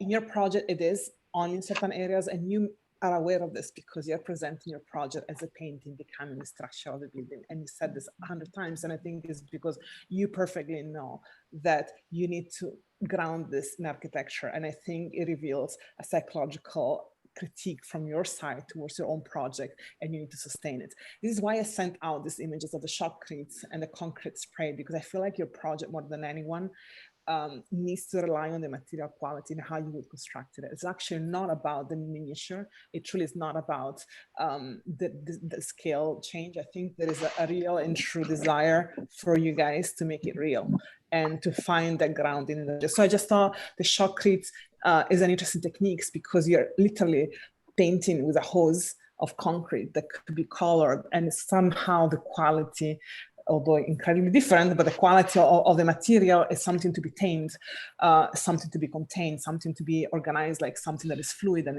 has a certain density and has a certain slump, and has certain of the qualities that I think you like about the paint. How do I see the shotcrete images? Where'd you put them? I sent them in chat. Oh.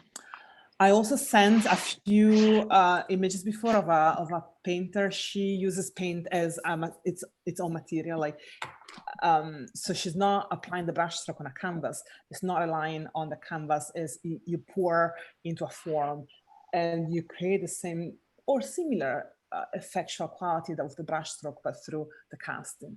It seems that you are going towards those kind of techniques that allow paint to have a true architectural component quality in architecture, not because I think you truly want to get away from the realm of being decoration. I think you're aware of that, and that's why you talk about it in the way you talk about it. But I also think that your project is ornamental in the way in which you always have the dialogue between the original and the new, and it's a superficial tension, the one you're creating. So I just want you to be aware of what is at play now, I think once you separate the surface from the form, inevitably it's all ornamental. No, I mean, I don't know. I'm really curious how everyone like reads, like how do you describe this aesthetic? Because part of the brief when I read it was part of the zany cute stuff was a kind of desire for new aesthetic categories, I thought, but I don't know what this category is. I really like it. I'm still like trying to understand it. It turns out that paintbrushes are not cute. I mean, I want to say this because I've been working on my own work for a long time on the painterly equality, and it actually is quite serious. And while form, You don't think the color though, and it's like geometry, the pastel-ish. I mean, they kind of, this to me was but there 19th is a century big colors. difference between infantilizing color and cute color. Yeah. I think not seeing cute colors yet. Maybe Yash was the closest to cuteness at the beginning. I think the second definitely not, and this one no. I think they're quite adult colors actually. This one. You don't think the teal is kind in of their cute? organization? I think infantile and cute are different. I don't know. When I see those original brush, I love the original things on Plexi. There's definitely a cuteness to it. Yeah. But in any case, they're like little clouds or there's something weird about it. But I don't know what the category is. I mean, I think part of it is it could be grotesque more than cute even. I'm not sure. So, if you look at the book that we're looking at Sciarc, specifically the way that she looks at a new or searched for new aesthetic categories, I don't think that she defines cute in the way that we would think of it. Yeah. Like she doesn't. She closes the kind of infantilization, I would say, of the cute in her case has the kind of darker meaning. So I would say that we don't. I like that question, Michael. Actually, that you posed. I don't think that we are ready to answer this. This is the first run that I do at this brief. So this is, for me, it's like a new brief as a teacher, as a professor. So it opens new territories of research. I don't think that it opens new ground on terms of technique.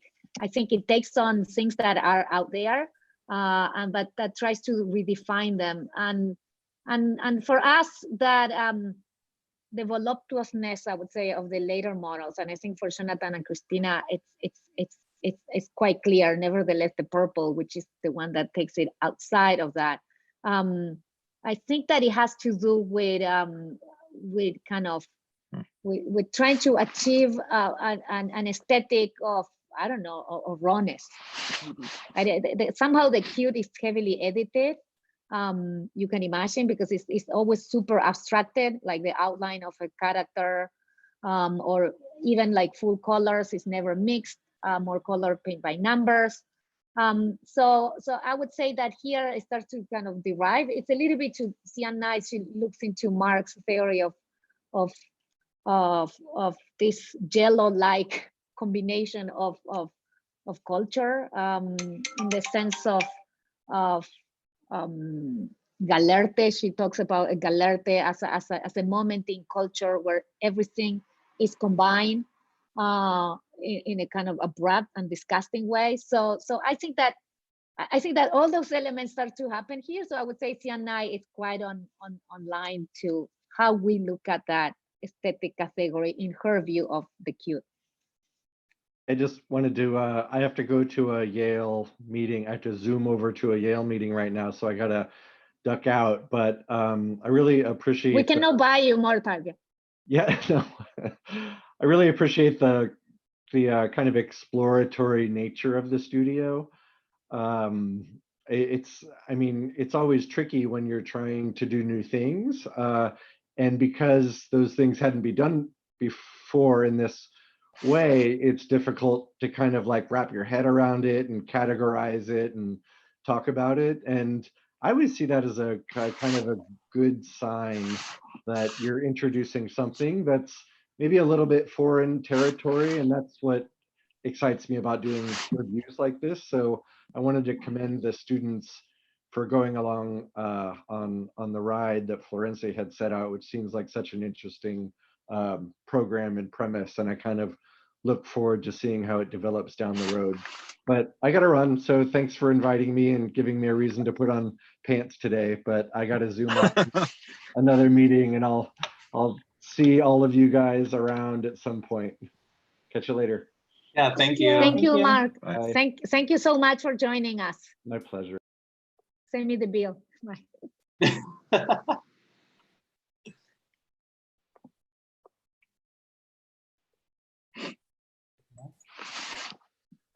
that it?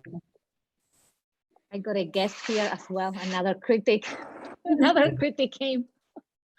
Great. So thank you guys. Amazing job. I think that the project is, and I think that it opens, the narrative that you created is quite unique in how you make your story.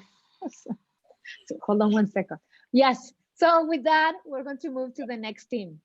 Thank you guys.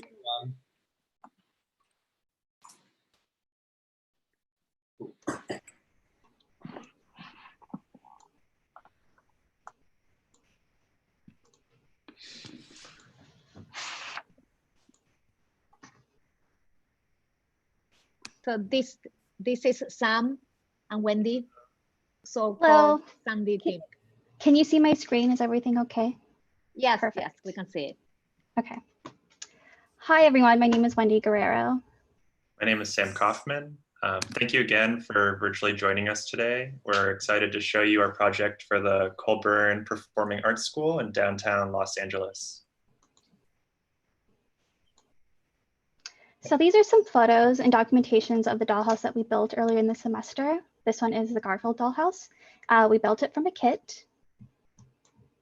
And these are some detail shots of the built dollhouse. In tandem to building the physical model, we also looked closely at two different precedents from of Victorian architecture in Los Angeles. One is a church, which exists in the Heritage Square graveyard for Victorian architecture, and the other a residence on 1330 Carroll Avenue. We drew and documented the elevation of both projects, extracting the DNA for our curve catalog and a texture catalog for additional surface studies. Just like the transportation of Victorian houses, we also had to remove our house from Sciarc. And here's a rendering of a photogrammetry scan of one of our precedent studies. So you can see a gargoyle on the right side. Next, we did some paint studies. What we were looking at were the physical qualities of paint, the hybrid scales, and the relationship between fluorescent and neutral.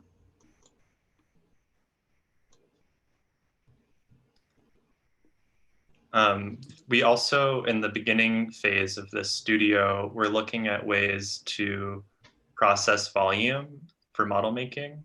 We looked at plaster molding as a methodology to generate spatial and textural studies.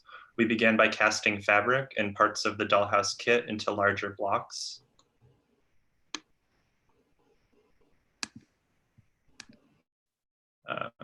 Next. The plaster work in Victorian interiors is achieved by combing a profile. Sam, oh, sorry. I think Wendy cut out. Sam, I think that you lost them. I'm back. I'm back. Sorry. Okay. Can you guys hear me? Can you guys hear me? Yes. Okay, sorry, it cut out for a second. So here's an image of different plaster studies that we did. So the plaster work in Victorian interiors is achieved by combing a profile against wet plaster.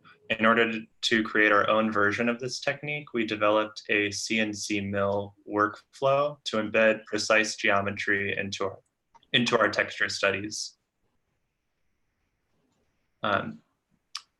These blocks were reinserted into the dollhouse, creating a thick and figurative poche. The image on the left, you see how it fits in between the two floor plates. The mixture of resolution is created by the relief that is milled by the machine and the relief that is cast into the plaster. So next we're looking at photogrammetry. Since shelter in place, we shifted our focus from a physical and material methodology to digital. We were drawn to the painterly quality of photogrammetry scan, the blobs, globs, and drips. We built up a furniture catalog to demonstrate this technique, populating the project with music-related objects that disintegrate into space. The automized medium created through the scanning process creates a new way of painting.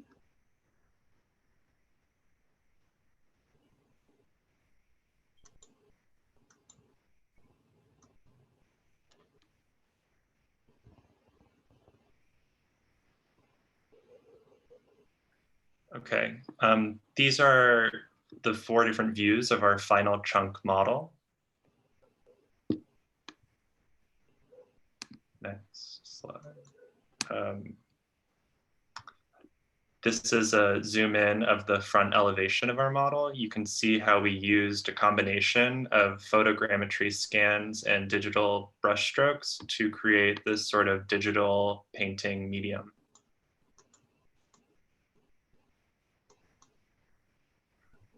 We also inserted photogrammetrically scanned furnitures into the model and painted them with our brushstrokes.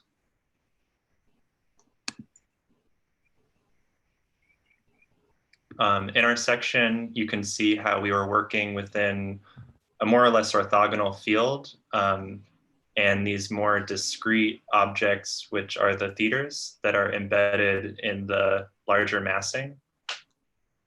In the next slide, there's a detail of the section where you can see 2 different floor plate typologies that we were working with, one being curves that are extracted from our paint strokes, creating the more figural poché, the thick poché, while the other is actually extracted from the dollhouse gingerbread or frosting. And we used these sort of hyper thin ready-made floor plates as a parameter to design a new structural system. Dollhouse, our project utilizes surveying, cataloging, and staging as 3 languages. The Dollhouse model kit, the photogrammetry scan of model, and the scan of a Carroll Avenue. Combining precise and atomized geometries, we began to establish a theatrical narrative. Our process positions the project in a liminal space between physical, digital, modeled, and staged. Thank you.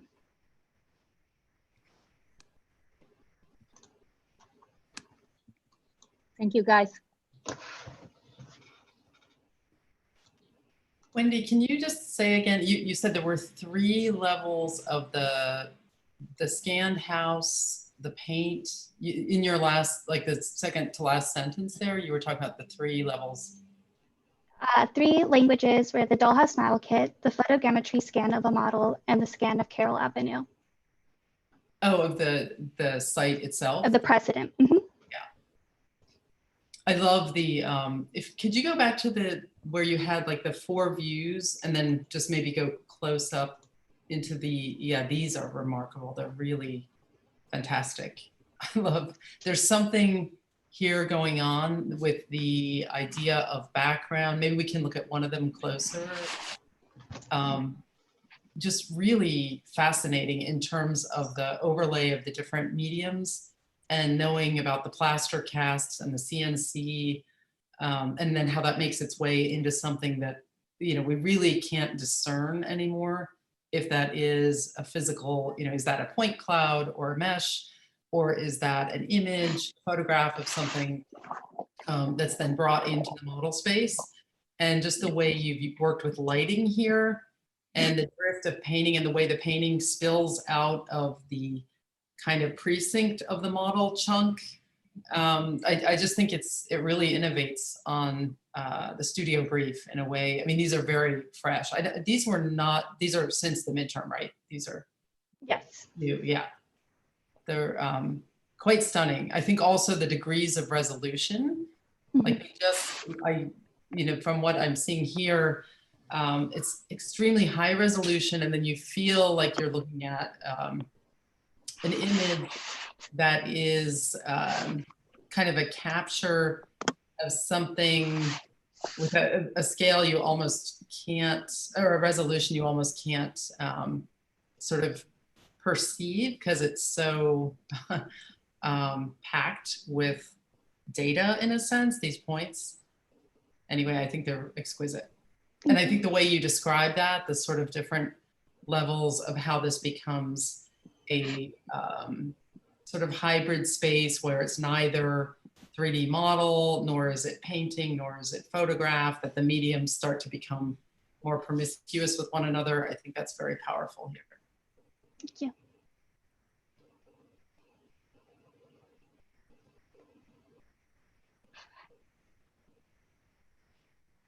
Yeah, they're beautiful drawings. I agree. The one thing that struck me, and I was thinking about with the previous ones, which is something that you were just touching on, is like how do we understand the limits, let's say, of the, like, part of the Matthew Stone,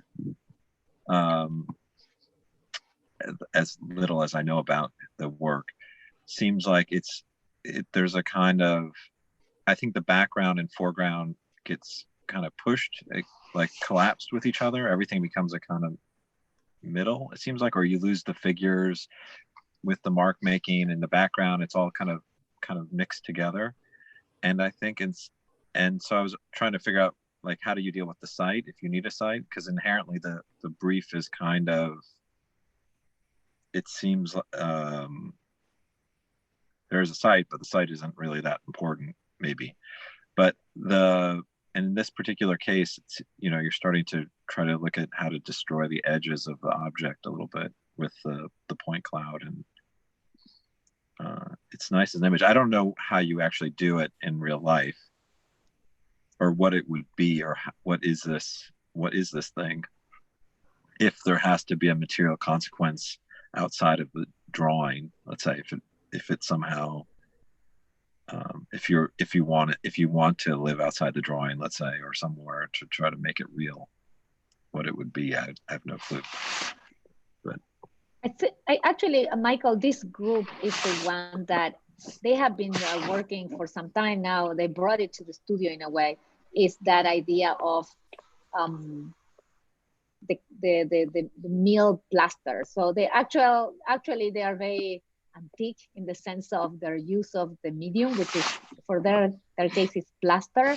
So I'm sure the point cloud is the difficult one in terms of an actual resolution towards architecture, but I think that they have a glimpse of that in the studies. So I would say, which for them is more like the imprint. Like, you could build this today, this thing that they're showing. So I guess that the point cloud for them came later, after we moved to indoors.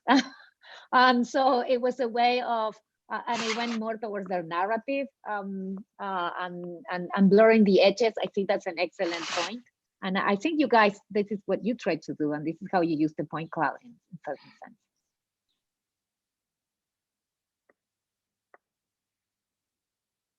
Yeah, it was such an interesting kind of shift in our studio, because we had such a strong material experimentation in the beginning part of this project, and then kind of learning tools for really developing the textural differences and nuances was kind of how we shifted into that.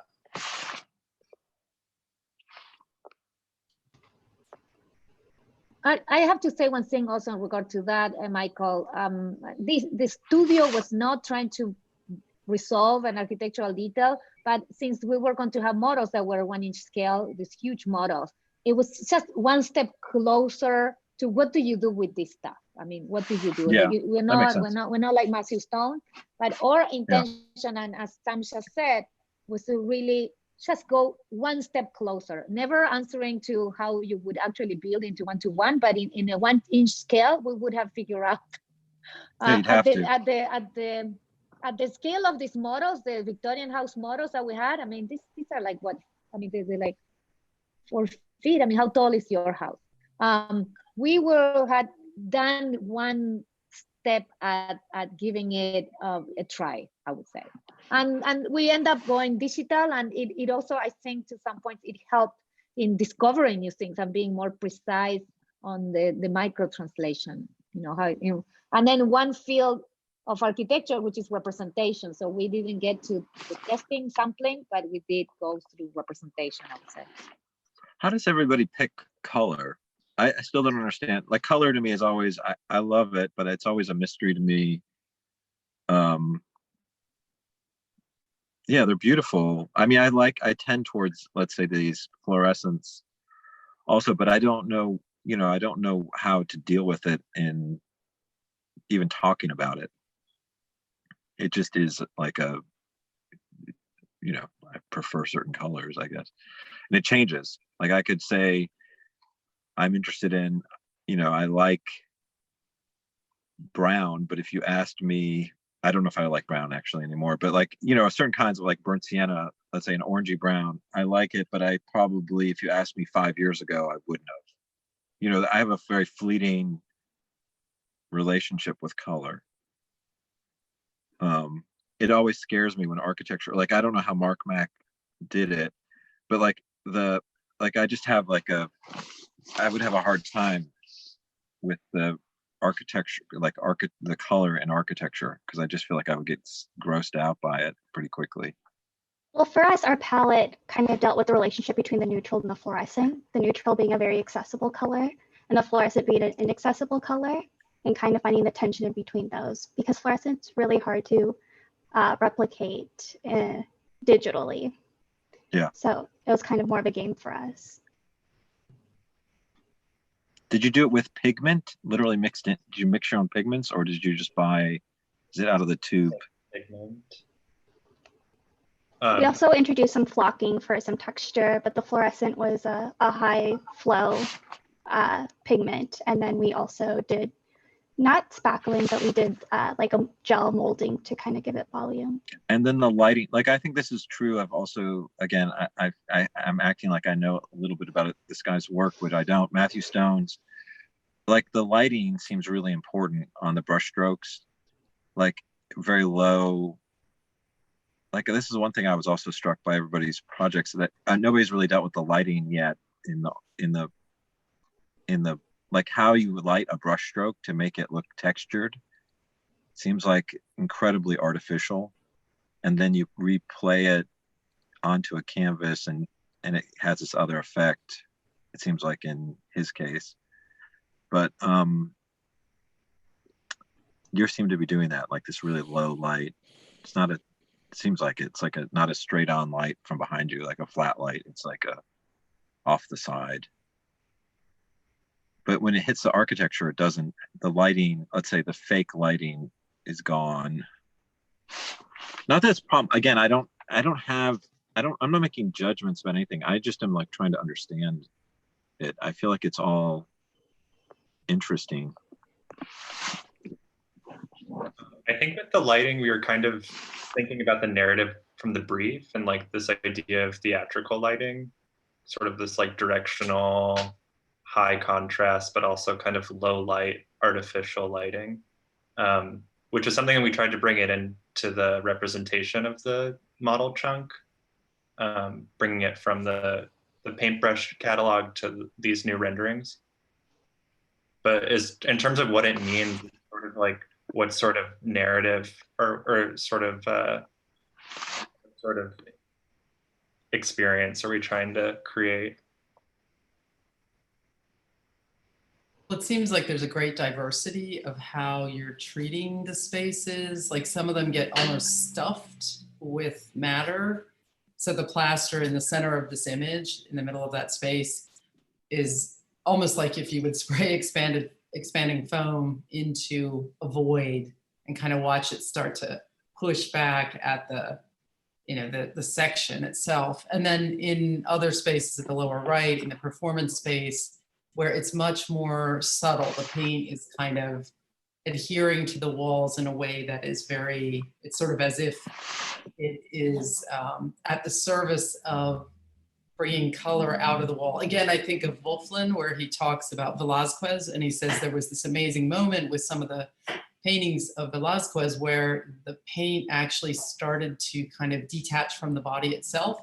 And so the paint was no longer in the service of portraying like the sleeve of someone's jacket, but suddenly the paint had its own reason for being there on the canvas. And so it seems to me, when I look at your sections at these images, I'm seeing that happening to very different degrees. Like sometimes it's very toned down and it's kind of like obedient to the formal logic of the architecture. And then at other times it becomes extremely unruly and starts to kind of spill out, and then literally almost spilling into the blackness of the background. And so making us then wonder, almost conjuring the illusion that perhaps all the poche in the section is really composed of this paint that is kind of, highly organized, and then it spills out. I think that's the magic of these images. Just really, There's something that they have a kind of Beaux-Arts. I mean, like the Poche to me feels very. The cube, like. Yeah. It could be I would like pink. to introduce one more jury that has joined us, Greg Lynn. Hi, Greg. Hey, Thank you for Florencia. joining us. Hi, everybody. Hi. So we're just going, we're going, I don't know if you got to see the beginning of the presentation. This is our group number 4, I think, no? This is Sam and Wendy. Yeah, I came in the discussion already, so I missed the presentation. Okay. Do you need a heads up or an introduction? I'll either jump in or hang back till the next one. Okay.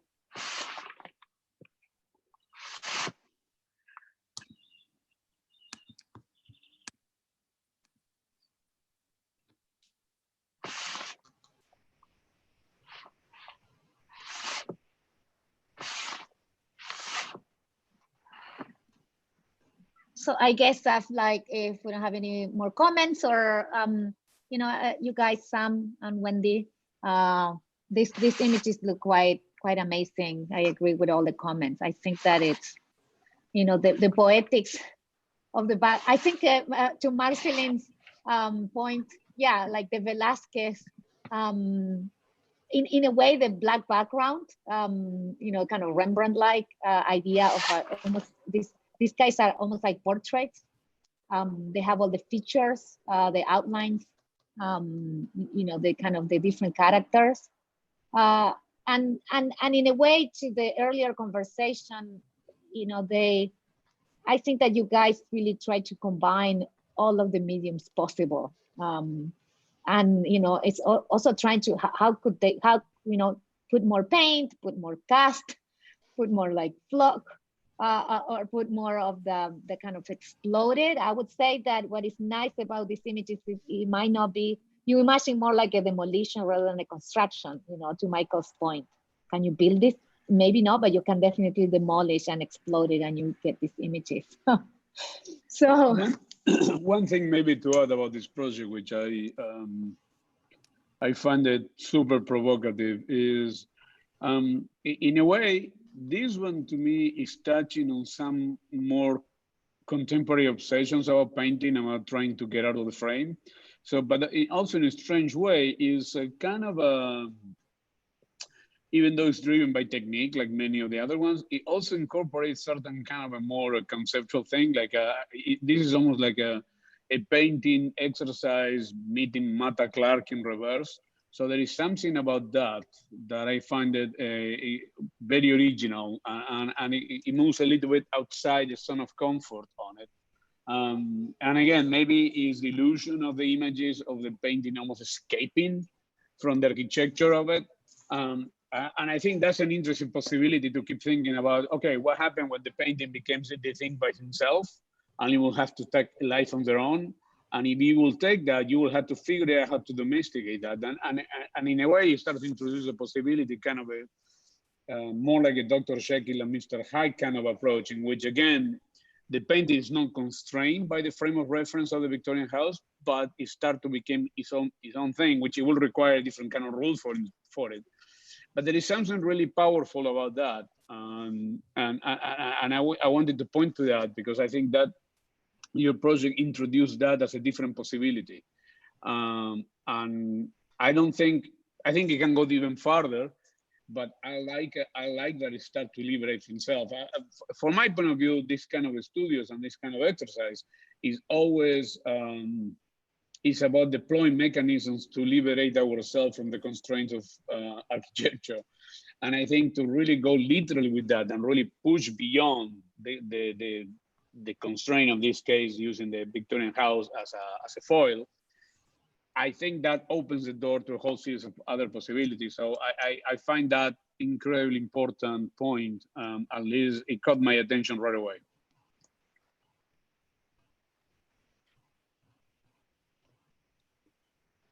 And just one final point, I also very much appreciated the verbal presentation the way, I mean, it was very articulate and clear and really aligned with, you know, your ambitions, formally what we're seeing in the project.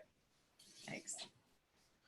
I mean, one thing, having not heard the presentation, but just a totally cold in this for 5-minute formal analysis, it's I would say curious. Like, I don't totally understand how, if you take the Victorian gingerbread architecture and the use of two-dimensional jigsaw cut ornament in layers to produce 3D effects.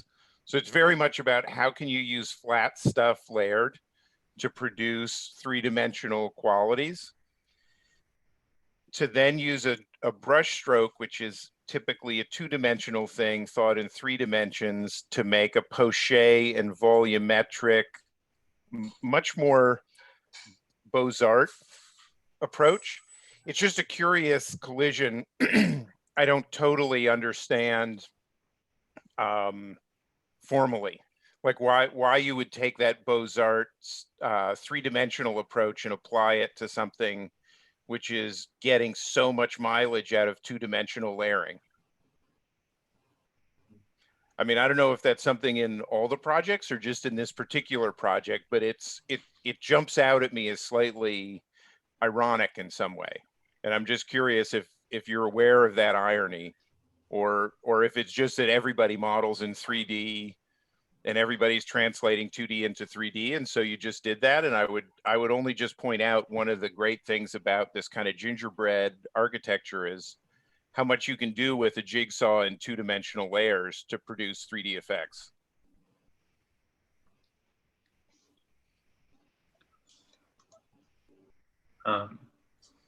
Super interesting. I guess maybe one point that I could sort of respond to, with using the gingerbread detailing in the floor plates underneath, it's visible in the vertical tracking animation.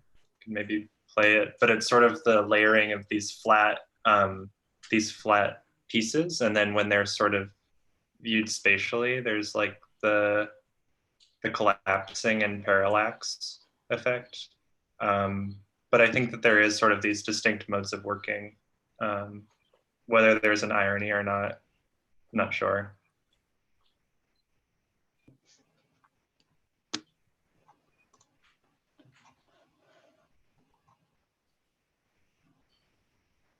Greg, to the point, to the Beaux-Arts, maybe some answer to the gingerbread, but I would say to the Beaux-Arts.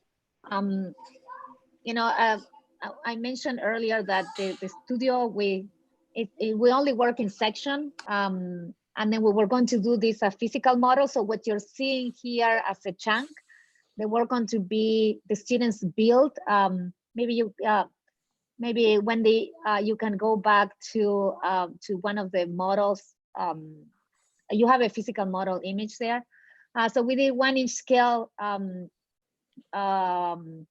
Victorian doll houses. Yep. This is pre COVID-19. Our idea is that what you're looking now as a 3D render was actually going to be a physical model. Right. And so we were going to add paint. So the models with the Beaux-Arts cut, I think it's like, I would say, a reduction to lines of something that we were doing. You can see the scale of those models that we did. We actually bought the students bought the Victorian houses. They assembled them, and so they were ready to go. So they have the section quality of a Playhouse, and then they also have what you said about the proliferation of 2D jigsaw cuts. You know, these are flat pack boxes that they had to assemble in 3D with all the potentials that had, which was what we were going to build. Once we went into 3D, we had other freedoms, and that's why the students, in many cases, are combining, they're reflecting on how paint works. The previous project really worked on the kind of the analog to digital of the paint brushes that were done at the beginning. So a little bit, the final 3D came from, became a 3D model, a digital model, these ones, and gave them more freedoms, at the same time, I would say less constraints that they would have had if they would have built them. Yeah, interesting. I think that part of the project, it seems like, it's tied more to like a surrealist history to me than even a Beaux-Arts, or I mean, I think the intent is to try to putting together things that just don't go together. And definitely the answer when you say, I'm not sure if it's irony with the students, that probably means it's not irony. But like I think it's just truly experimental and but also trying to like not produce a synthetic form or relationship between it. You're trying to trying to produce a kind of ambiguity, if anything, it seems, the intent of the studio. Some strange kind of thing that flickers between a kind of the horrific Victorian image and the image of a different scale of goo and paint and color, constant. I mean, I think they're all trying to do that at some level. I don't know. I think the problems of the projects are usually like how to find specificity between those two relationships, or try to find in some cases, some moments where they do collide, or if you leave them all as a kind of autonomous relationships, kind of just superimposed. I'm just curious if I mean, I don't know enough about Victorian architecture's production to know how industrialized it is, but given the time period, I would assume that it's the product of a lot of industrial processes. And it's just like the digital ambition. Well, plaster work of the Victorian is like kind of amazing, and it's not 2D layer. I mean, the dollhouses for sure are, but plaster work in Victorian was a kind of industrialized prefab thing that would stick, right? Like all the weird ornament, you know. Yep. Yep. Yeah, I'm just wondering, like, if a large scale 3D printer showed up to print some of these geometries, instead of trying to have a conversation where you say, I want it to print as smooth with the thinnest layers as possible, if you would say, you know what, I would rather have this spit out like a 8 centimeter thick tube of plaster, and I'd rather work with that, you know, the layers of it depositing. It's just, I think something about the digital, a lot of times it's just like, I want the finest resolution possible. And the nice thing about this context is that it actually accepted a lot of, not cheap effects, but it accepted a lot of industrial techniques to produce effects by other means. And it probably is the fact that everything ended up getting rendered. It would have been interesting to see, faced with building a physical model, how much you would go with that dollhouse laser cut. I'm assuming that probably the kits you bought were laser cut rather than CNC or jigsaw cut. But I just think that it brings up some interesting questions about the aesthetic of the digital. Do you think you could make a Victorian dollhouse out of toothpaste? You could definitely, you know, you could definitely not build a smooth house out of toothpaste.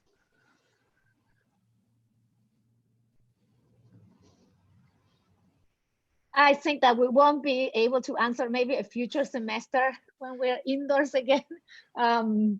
We will answer that, but to the industrialized model of the Victorian houses, the ones we visited I mean, it was pretty organized. With one of the houses, it was designed as a set that you will flat pack and send it all over the US. The California versions of these Victorian houses are very different to the East Coast versions. And we visited the first one that was the first mansion of the city of LA. And to Michael's point, the stucco, or the plaster finish on them, I mean, it was a mansion, but what it's called mansion on the far west is very different to what you call it in other places. To earlier questions of colors, I mean, these houses really had unique, you know, finishes in terms of just paint by numbers, more basic. So So in the way that it fits to our project or studio had to do with the construction of a mini house more than the, even all the baggage that the houses bring. But I think that we're ready to move to the next project so we can answer more of those questions with the next group. Thank you guys. Thank you, Wendy. Thank you, Sam. Amazing work. And we're ready for the Tres Amigos, which is the group of three. Thank you. I have to go Thank to you, Marceline. Thank you. Fantastic work. Congratulations. Bye. Thank you for joining us again, Marceline. Okay, so you guys, you can share your screen. Okay, thank you. So Greg, I already introduced you at the beginning, so so we're all set to go. Awesome. You go. Okay, hi, I'm Andrew. I'm Asya. I'm Ifan. And here's our Playhouse. Okay, so we'll start with the paint strokes. In varying the application of the paint, we created a series of individual strokes which each had their own characteristics in terms of color, pattern, and volume.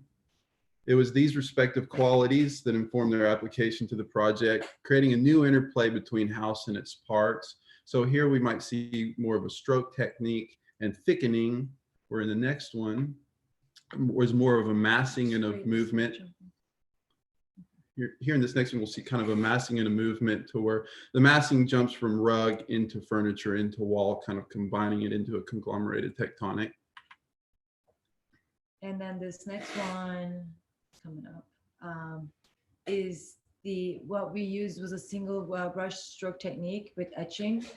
And you can see tectonic elements like floor and walls, and even programmatic elements like bookshelves with brushes applied.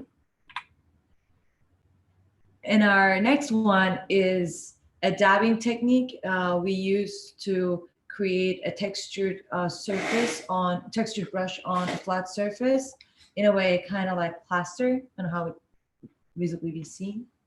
So before all this, we used the Victorian precedent to introduce a catalog of architectural details which presented a second unique set of characteristics of their own.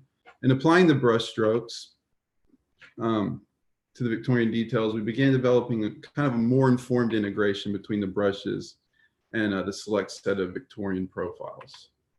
So here's a catalog of our curves, and here's them working, the paintbrushes working with those distinct curves. You can kind of see the massing in the wood. Go to the next one there. And here's kind of where you start to see certain associations of brushes with certain surfaces, and even a materiality, the striation of the brush with the striation of the wood. And then our section illustrates the transient circulation through the varying elements of the project based on how one arrives from two sides of the site. And then, there we go, orienting the site and visitors around a large central painting space. So the smaller chunk model illustrates a transition from flat planar qualities of the Victorian dollhouse to more volumetric massing of the new work. The selected Victorian profiles created a more distinct framework for the later incorporated brushes, which is, there we go.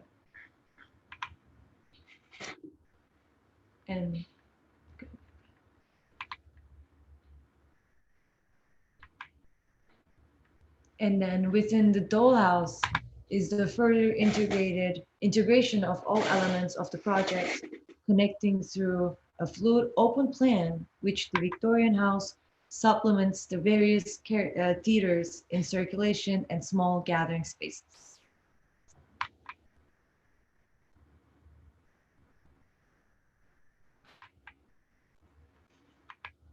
Here's kind of that inverted elevation, which reflects this transition from the dollhouse into the kind of greater theater space.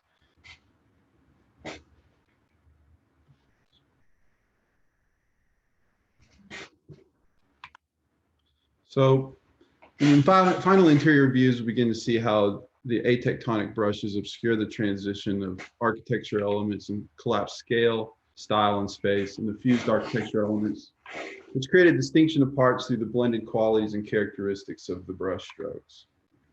So even when we remove the furniture, here, just with the paintbrushes turned on here, so here we remove the wood, you can still see how the paint holds up the distinction between the parts, but still create a kind of compound image altogether. That's to say that the brush strokes combined really start to interrelate, but were created irrespective of color in the relationship to each other.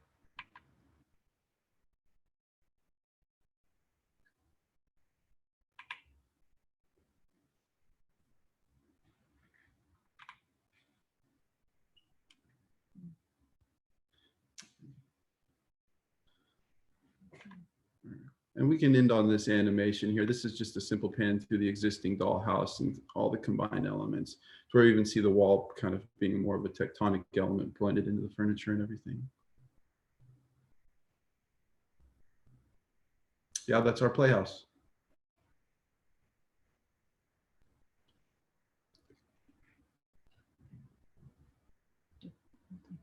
Thank you, guys. I'd like to also introduce Analia Saban. She's a Los Angeles, Argentinian artist, amazing work. Our students visited her studios. Thank you, Analia, for joining us. Sure, thanks for having me. Here I am. Great project. Thank you. Which one do we want to go to first?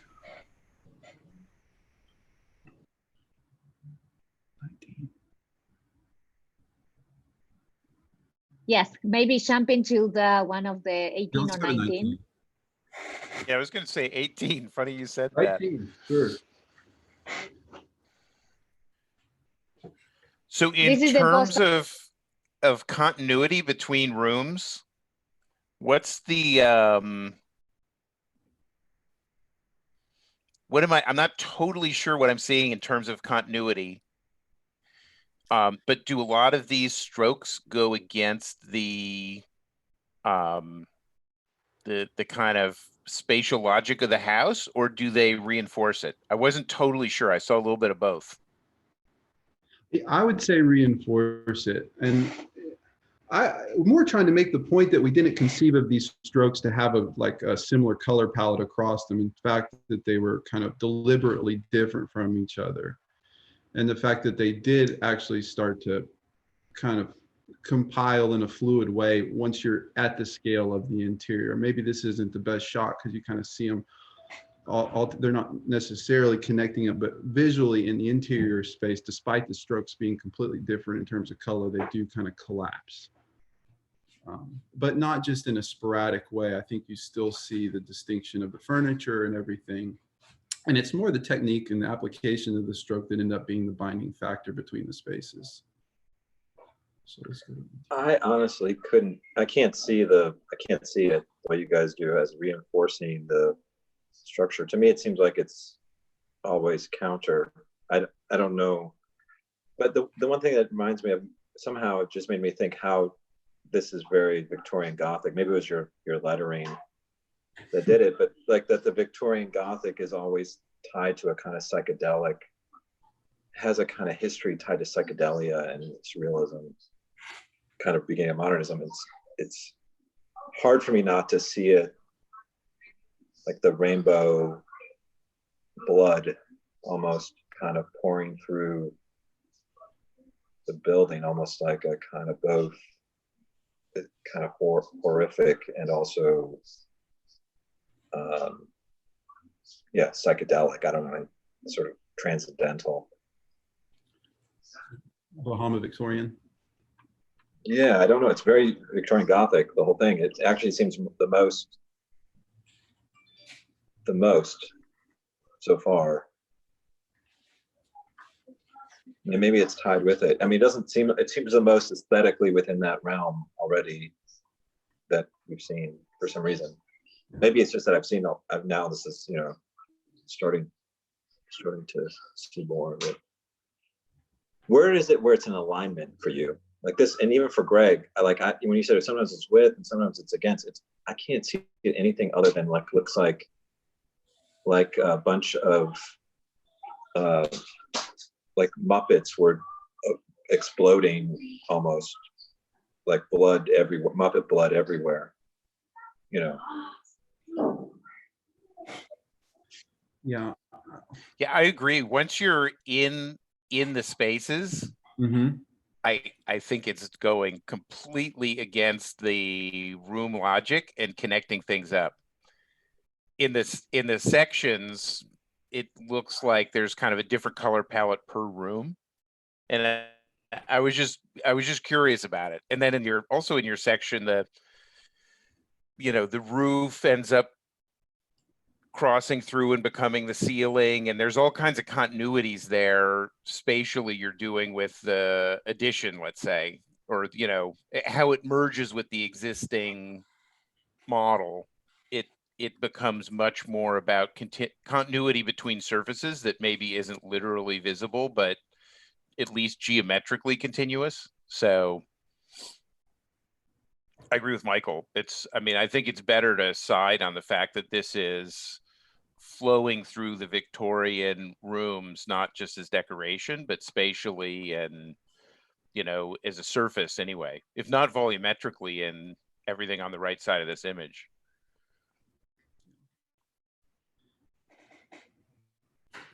So, I mean, in a way, yeah, it's not necessarily kind of binding the project all together as a whole, like by saying it performs structurally, but I mean, you would say it still works or it still has weight architecturally even if it operates just at that interior scale, like it's just coherent interior wise. Yeah, okay. Because that's kind of how we felt, because, you really do have to break off, in order to really work with this in a workflow, you kind of have to break off smaller chunks. So sometimes it's maybe hard to be as deliberate towards it's going to be this way through the entirety of the project, and you're more working just at the scale from room to room or piece to piece or a combo of pieces. You ever see the Anish Kapoor stuff like that he did in Berlin and at the MAC in Vienna, where he took like a big block of red wax and shoved it through all the decorative doorways and smeared it all around as it went? He put like blocks of wax on kind of rails and just pushed it through the whole museum and left all these streaks and stuff. When Michael said it looked like, I forget what the style of the blood was. He said Muppet blood. Thank you, Michael. Exploded Muppets is great. We won't forget.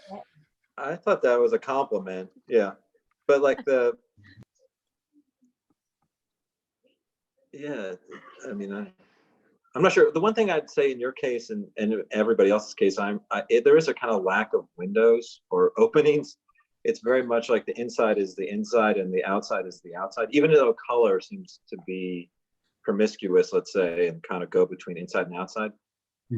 They're really hermetically sealed spatially, it seems, no? In most cases, like the windows being wood. Sorry, I'm here with kids. So I'm just curious what your thoughts are on that. Well, I think that's all. I mean, kind of to retain the sense of the dollhouse, I would be part of the work there. I don't know.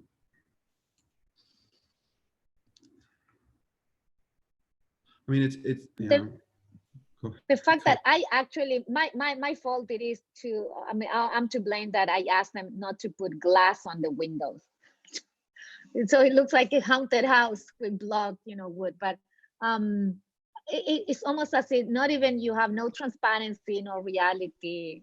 Yes, it creates a certain interiority. In some cases, even to more of the fluidity of the paint. Sometimes paint even came out of the window. To Greg's point, the image, I think it's a great reference, the Anish Kapoor shooting at a paint, corner paint. I think that it's not Muppet, it's not a Muppet paint, but that idea that there's a certain violence, I would say, maybe to the way that paint works through that.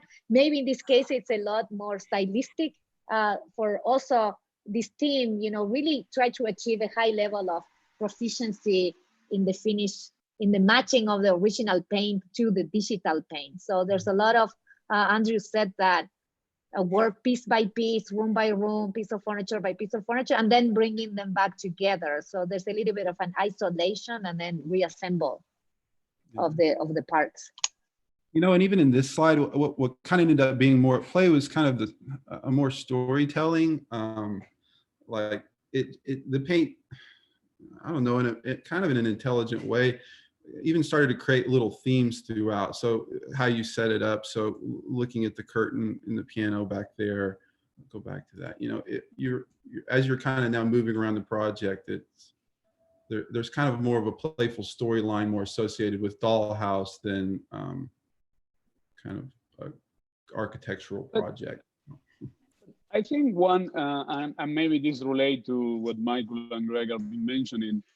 I think one factor that I think it pushes your project in some of the readings that you get in is, I think you have a level of accumulation of variation of colors that is fairly different than the previous projects. So almost like you have a much deeper palette of what you're using. So I think there is something really interesting about that, because in a way, we've been talking a little bit about colors and how many colors and which colors and so on. And yours are probably, from my point of view, the one that takes the most diverse, vivid colors approach to it. So one thing for me, it will be an interesting exercise for you guys. Instead to have only the paintbrushes techniques and the deployment in the building, I would love to see all the surfaces that you painted on the building on their own, as a way to start to understand, because you probably are the ones, from my point of view, that produce the most violent overlap between the architecture, let's say, and the painting thing. Mm-hmm. And in a way, it has a certain dichotomy that it cannot resist to come together. But I'm not seeing that as a problem. I see it as something. I see it as something positive. So in a way, at first glance, it may look like a carpet kind of thing. Mm-hmm. But actually, when you start to look at it, it's not. It's almost like the thing I was thinking is like very old British clubs that they have years of smoke into the curtain and the grass. So it's almost like an accelerated process of decay that is operating there. So in a strange way, your painting, for me, it has much more autonomy than any of the previous project. And again, I see that as an interesting thing. And I wish that there were a moment that allows us to read that part. I think part of the issue too is the way that you are attaching the Victorian house to the new project in a kind of a very Newton way, like in Total Recall, like Quato. So the thing, I think that also is the one that helps to produce that, to me, that disconnection. So I find it in a sense very unique in relation to the work of the other projects in the studio. You guys are way less invested in the idea to produce like a kind of emerging coherence in between the two worlds. Is that comfortable being almost like a dual, like something that is in permanent friction? I think that there is something really violent in the colors too. So that will be an interesting conversation to have as well, in the how many colors each of you work and how many variations of it, and how much you keep the colors from infecting each other. And so there is something really really disturbing about that in a positive way. Okay. I want to say, I feel like it works much better in some rooms than in others. I think the theater is probably my favorite room. I love the idea of the vocabulary of all the curves from Victorian times as a point of departure. But in terms of the painting, in some rooms you can totally justify it as, I mean, the theater, the bookcase. I mean, there are places where it really works and places where it becomes a little bit like, you know, you're just trying to like connect the rooms and the paint becomes a bit too random. And I feel like if I see it as a real painting, it becomes like just, you know, the point where it's too much maybe. I mean, or you lose justifying why is it why this color in what room. I mean, not that you can be expressionistic, but I feel like there is a level of, there is a conceptual level that, it kind of has to make sense. And in some of the rooms, I feel like you're just kind of doing the abstract expressionist.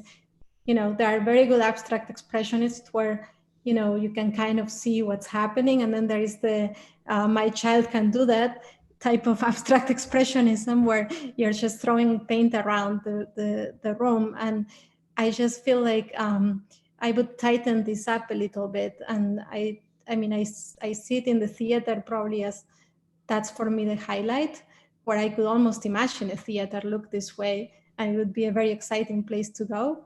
And other places where, if I was walking inside and it's such a big mess of paint, I'm not so inclined to go in, or I'm not so interested.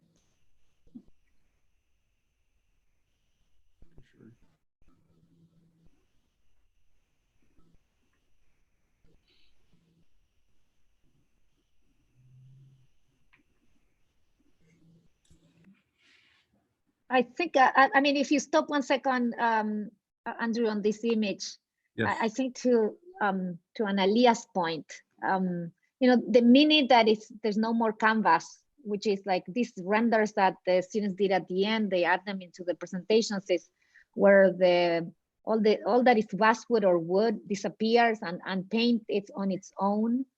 I would say that's a point in the studio. That's something that we wanted to achieve in certain ways. Is that is not an applique, that it can stay on its own. It can create new material, new mass, new volumes, or new space.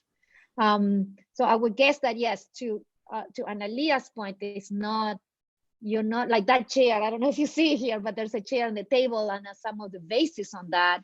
What I like from that image is that chair stands by its own. I think that paint doesn't just flow or it's attached or it's not an applique, but it starts to have somehow some kind of mass.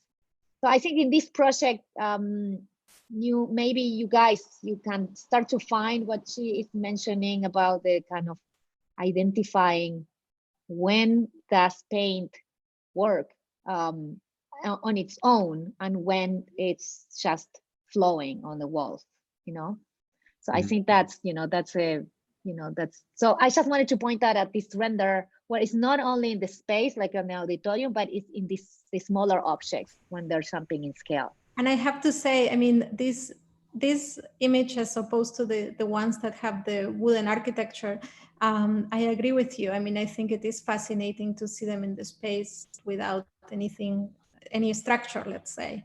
And, I'm a painter myself, and it's something that, I feel like painters haven't explored so much. I mean, paint as a 3-dimensional material, which, we kind of tend to always think of it as a 2-dimensional material because it's hanging on the wall. But the fact that it is 3-dimensional and the fact that you could see a brushstroke kind of in the space, with like perspective, but this type of perspective, I mean, I think it's quite fascinating. So I think it's a really good exercise. I mean, I wish art students could see this because it's quite interesting to see the paint in perspective like that, the brushstroke that has a foreground and a background, let's say, and it's not just seen flat. Yeah, really.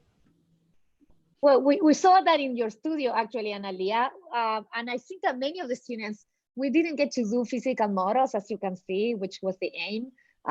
But we saw when you were doing those studies of like creating paint, the strips of paint, how you isolated them. And then I think many of the students looked at as an inspiration, how you created a paintbrush that is malleable. You can reapply it, and then you weaved with your machines, you weaved through that. And so I think that I would say that has a resonance, that had a resonance on their work. Well, I think this is more interesting. This is all digital. So if we had to do analog, it would have been, we would have more constraints. That's great.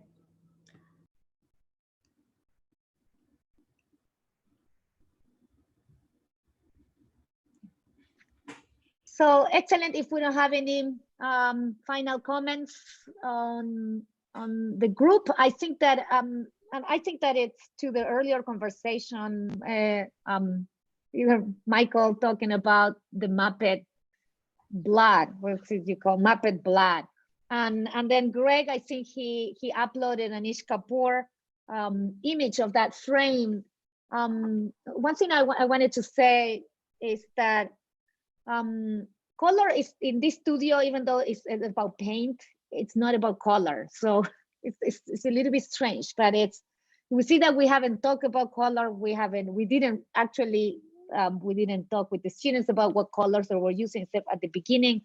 And so we look at this as a material almost without color. So I think that's a little bit sounds strange. And how some students work with singular colors and some students mix them. In a way, because we were using paint and to take on an alias and our visit to her studio, for us, I guess that at the beginning, all of us as students, and we felt like we're borrowing from a different discipline. So we had no expertise on that, no expertise on color whatsoever, on mixture paint or oil paint or any of the different paints that the students use. So we skipped and we look at it simply from aesthetics. You know, do we like certain paints? Do we like certain finish with no judgment on the color variations and even the color combination. So I think that's why the Muppet blood comes in an interesting. It's something like it comes as a post analysis of what color selection they have done. Other studios that I thought color is a little bit more at the center of the project. And it's more, and then going back to Greg's point on the Anish Kapoor, I think it's more related to that. I mean, those are incredible examples because it's this kind of the collapse of two worlds, you know, the kind of the academic world of the environment of the museum, in his case, at the MAC, and then the world of just paint, pure paint with no constraints. So I think that that's where we're working. We use the Victoria as a host, but it's that kind of, they never coalesce, or neither merge. They just work in parallel. Well, and also the Kapoor, it's very much about a robot, or let's say a machine, but actually more a robot action that you get to see after it's happened. I mean, like a crime scene. I think, you know, it's that those references have come up to this project in particular, that it looks like something happened here and this is the aftermath of something, you know, Gothic, let's say. And with the Kapoor, it's the same thing. The experience of seeing that stuff is like, wow, this is kind of a heavy machinery, industrial, robotic event that happened here, and you see the aftermath. And frankly, I've seen maybe 5 of those installations of Kapoor. I always hate going to them because I feel like I wanted to be there to see the event. I didn't want to be there to see the aftermath.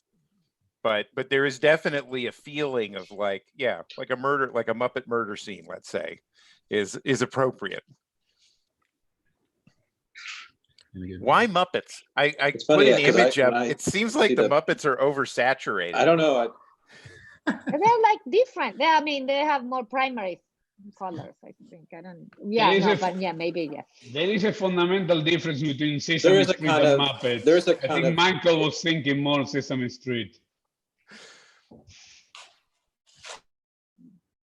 Well, no, I think Muppets, only because I think it's also tied to hippie psychedelia. Like I think the Muppets are. Really? And I think the Victorian, the hippie psychedelic. Yeah, it's definitely smoking a lot of pot, and for sure. It's definitely 70s. Come on, you can't have like, what's that, the Muppet Band, everything. Anyways, there's a kind of Victorian Gothic is for sure part of like Grateful Dead culture. It's the same, it's tied to the psychedelic at a basic level, I think, visually. I think it's interesting that when you see where you see robots, Greg, because I see it more as like I mean, there is that part of it, but it's somehow also about pigment, of color, of space, of material, like trying to find some space that's neither the physicality of painting, like on display of paint, somehow for me, like the kind of visceral quality of the body and material. But I know the robot's there, the technical is there, it's a kind of armature, but anyways, that's a side comment. Yep. Well, definitely it's not, for me, robot's probably not correct. Definitely not human though. Like no human could push that like 7 tons of wax through the doorway with brute force. And also it seems like, there was an explosion or something in this house that was not done by humans. I feel like the Muppets were the victims, not the agents. It's a different scale. Yep. But if you look at Katerina something Gross, happened. other than the Muppets, but if you look at Katerina Gross' work, Michael, you pointed out earlier on, I haven't been in her installations nor her latest shows, but from photos, so I haven't experienced that. She uses spray paint, so it doesn't have the same volume, but it has the similar violence and similar effect, I would say, because it goes, and also it's disrespective of medium. It can spray on sand, and then it goes into a shingle material of the wall, and then goes into an interior. So it's like it has a different effect, and the machine, I would say, to Greg's point, is the spray. The spray is a medium. It's not like a paintbrush. It has a different finish. But in her work, I would find maybe similarities in the spatial effect. I don't know, Analia, if you agree with me, but I think that but maybe not. It doesn't have to be. Maybe the quest for the studio is that you could not relate back to art. You would have to try to define its own path within an architectural finish. So a machine would definitely be involved.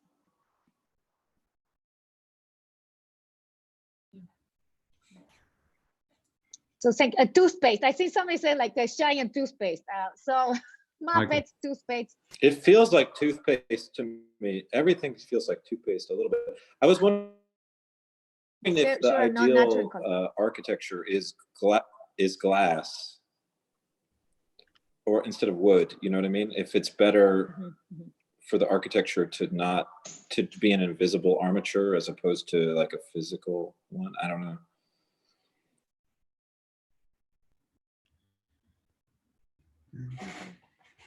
Yes, actually all the paintbrushes were done on acrylic. We didn't do them because so we could peel it, or so we could work with them, and so they could be wet for longer when we photograph them. So I think that looking at these final renders, yes, obscuring, we try to stay more close to what we would have done if we had the model. So that's why we did everything in basswood. But it's true, we could have gone even more abstract once we moved digital. So with that, thank you guys. Thank you, Yifan, Asia, and Andrew. Great job, amazing conversation. Thank you guys for your work. And with this, we move to our final project. We're going to close the day. Oh, thank you, Analia's clapping. We have kids coming into the review. So Giovanna is our last project. She's so as you saw up to now, we have groups of 2, mostly group of 2, group of 3, and then she's working on her own. So this is going to be the final project. Yes. So go ahead, Giovanna, you can start. I'm going to share my screen now. Is it possible to hear me? Yes. Okay, just wanted to make sure. Okay.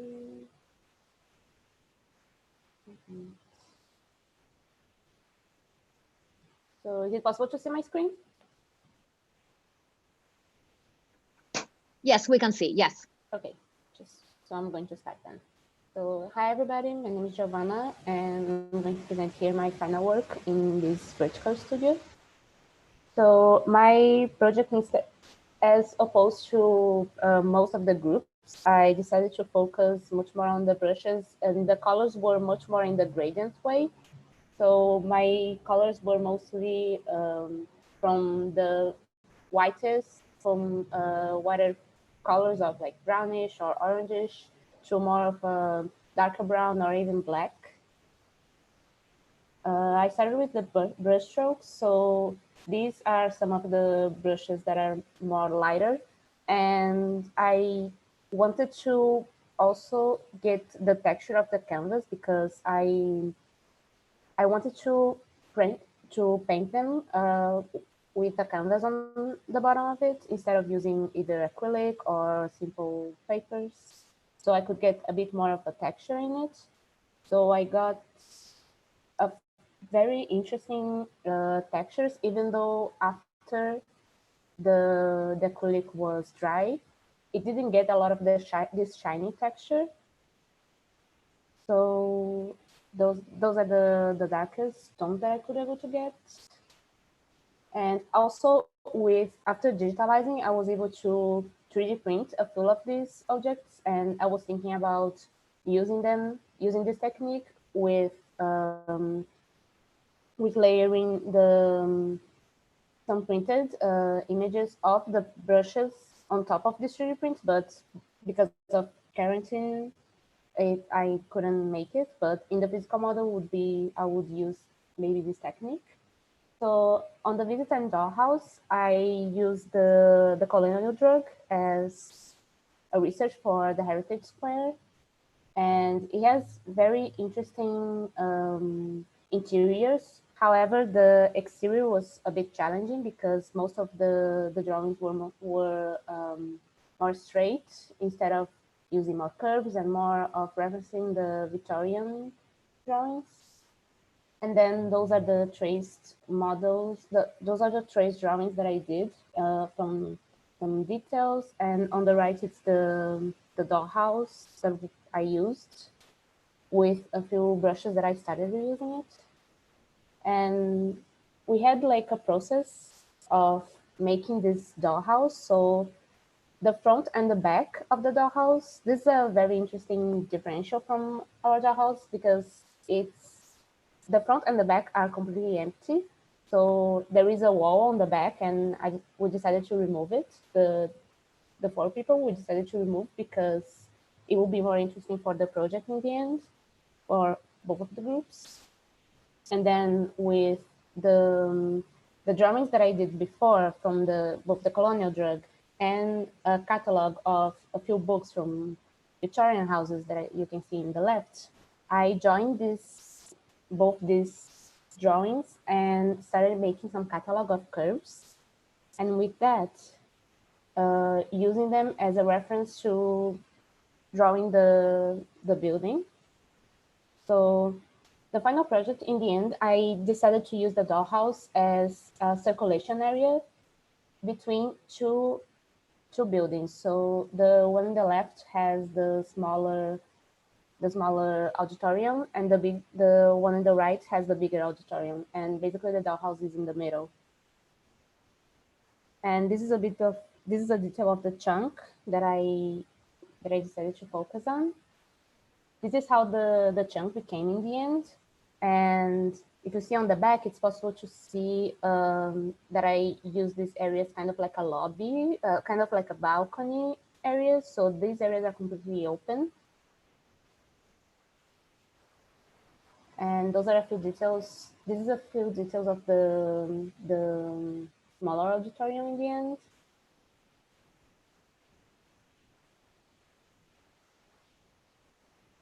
And I wanted to make sure the parts in the middle were much more concentrated in painting than the borders. So that's why this part in the middle of the dollhouse has much more paintbrushes than the other areas of the building, as you can see here in this finished area. And I also have an animation here just to show.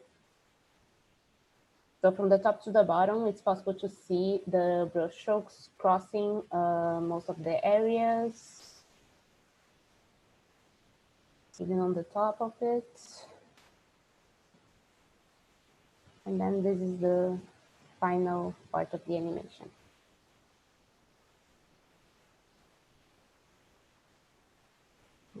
Thank Thank you.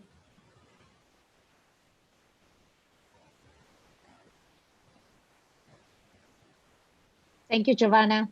Thank you.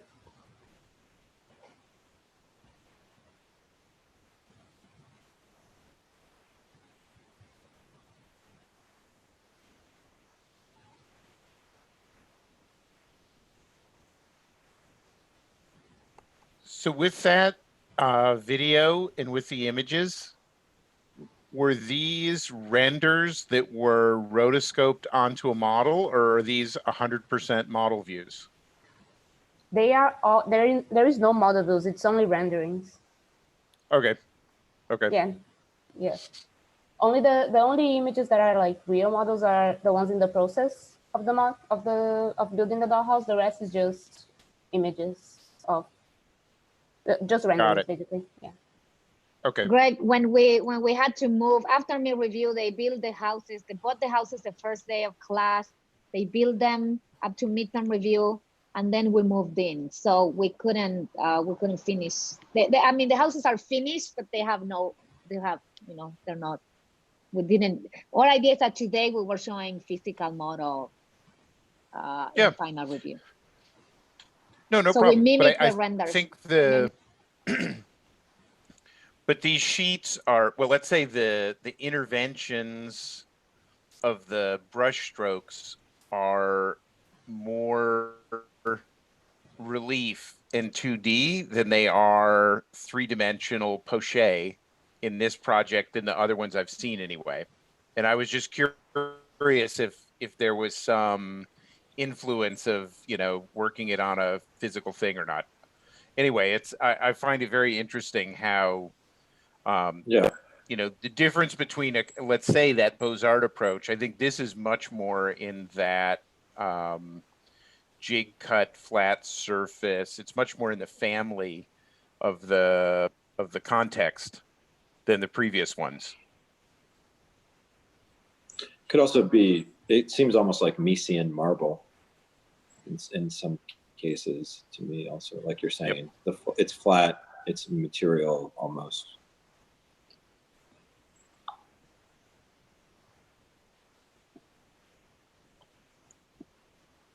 And this is the project why, that tried why to... the Victorian? So I mean, Just I don't for you, because yes. there's something interesting about that. There's something interesting about the kind of sense of there is like a kind of antique quality to a lot of the projects, or something that's sort of like caught in time, like the past and the future. I don't know, some strange time quality to everything. I mean, one, for me at least, I was interested in the Victorian not so much for its historical references, but more because of its notion as a ready-made.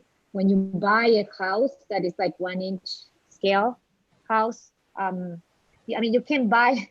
They sell some modern houses and stuff like that. These are actually the nicest that you can get as a ready-made in this scale. So it had to do with how you find the ready-made that is flat pack and sent to you, and as an architectural scale. And then for the studio, it had an interesting narrative of the very weird origins of the city of LA, the site that we found, the fact that you can ship them, you can just transfer them on a truck like they did, the history of Bunker Hill. So it somehow came along with, first, it's a ready-made that we could use in studio that has a good scale for the paint brushes. And then it was interesting when we started to look at the history of the site. And then when we went, I think this more Gothic strangeness of the Victorian, as abandonedness of the Victorian in LA. When we visit these houses, in particular, the one that Giovanna mentions, that she had to do, which is a pharmacy. They say pharmacy elements from the 1920s, 1880s. Even the smell of these houses is very strange. So it has a very grotesque, I would say, a note in our case. They're not this ideal. I think that if you do Victorian in San Francisco, it's very different than if you do Victorian in LA. They are more decayed here. They're not maintained. And so we like that idea. You find these houses. We bought them out of a very strange place that sells the playhouses, the doll houses. It's not a kids place. I mean, these are not kids games.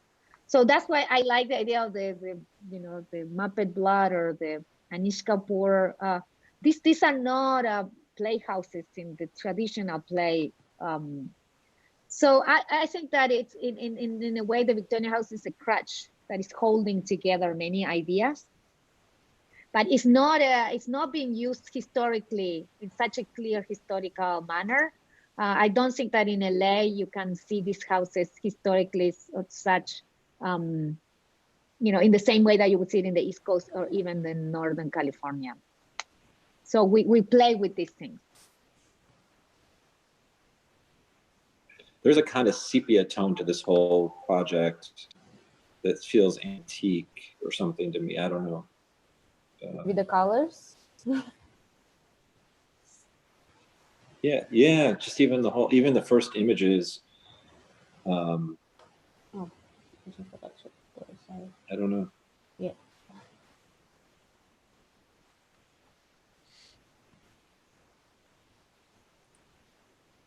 Well, one thing to Greg's comment that Giovanna has is that she also, in the flatness, she also transferred, because she painted on a canvas. Yes. So she transferred the grain of the canvas, so it's very flat. Yeah, like and that canvas kind of texture. Yeah, the kind of texture also makes sure with the flatness of it. Yeah, but I think, Giovanna, in choosing the colors that you choose, I think you put your project in a different territory than some of your classmates. In the sense, it's almost like, okay, yes, of course, the techniques is brush strokes and painting and so on, but also it's almost like those chemicals that you apply to wood to change it, to make it darker, to make it lighter. So in a way, the effect, and I don't know if this is in relation to what Michael was saying about the sepia effect. There's something interesting about it if you think in terms of photography, when you go from a color photography to black and white with sepia, which is neither or, it's not here or there. So there's a certain subtlety that your project brings to the table that is different than the project that we saw before, in which the contrast between the painterly effect and the Victorian house and the doll house, they were in full display. Yours is much more subtle. Actually, I think is the 21, the 25 or 26. I particularly enjoy your when you crop and you cut some of the pieces like that. It reminds me some of the, when Enrique Mirages moved away from Hogney collages and started doing collages, and because they were doing basswood models, and he will start to isolate the things.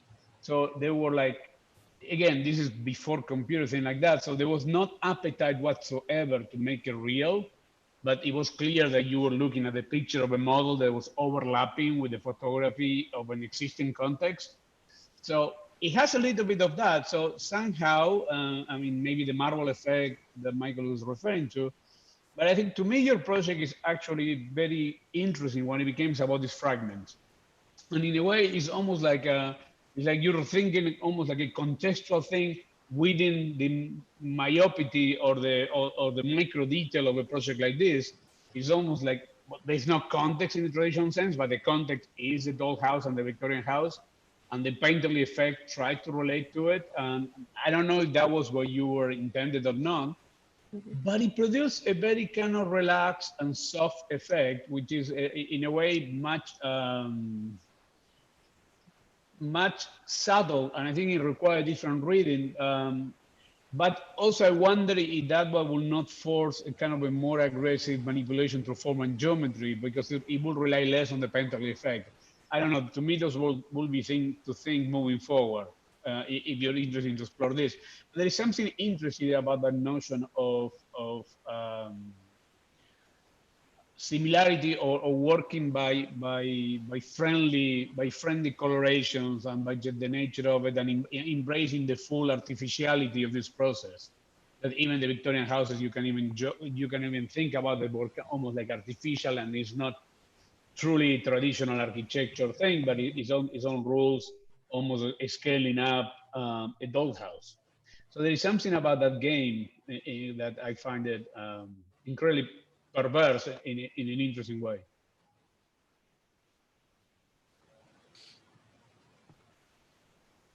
Giovanna, what percentage of your project, assuming you could roll some things up?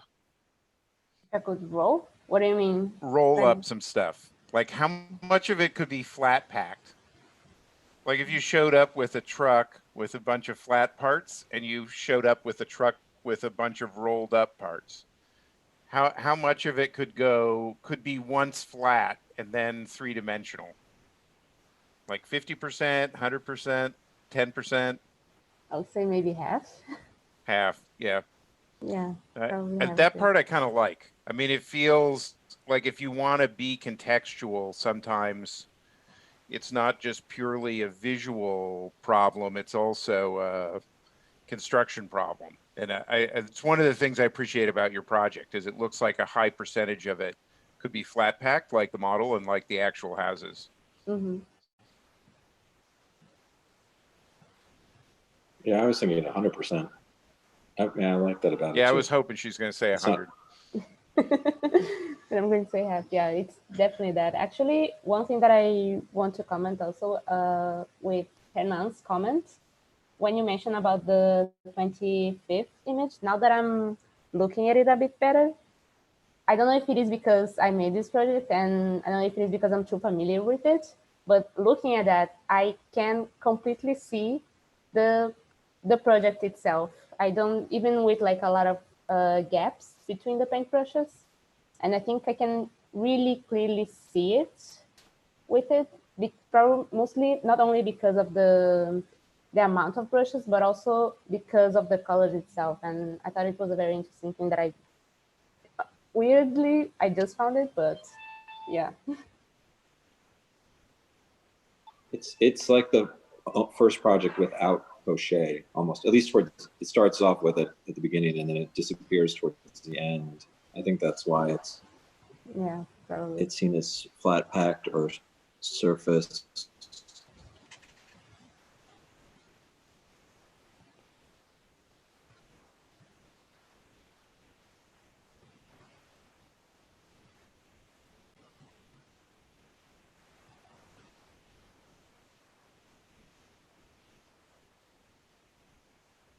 Yeah, I think flat pack, Giovanna, imagine like a IKEA, like an IKEA piece of furniture. I think that is relevant. And maybe if you go to image 11, sure. Yes. You know, like almost could you separate them, even in your set? Do they come with background or they don't come with a background? So I think that it's interesting. Also, the way that you chose to show your colors, which you were always quite specific about how you operate with them. Yeah. If you could think of an architecture or furniture that's just made out of veneer, and nothing else, it's kind of like that. It feels like a little bit. Good.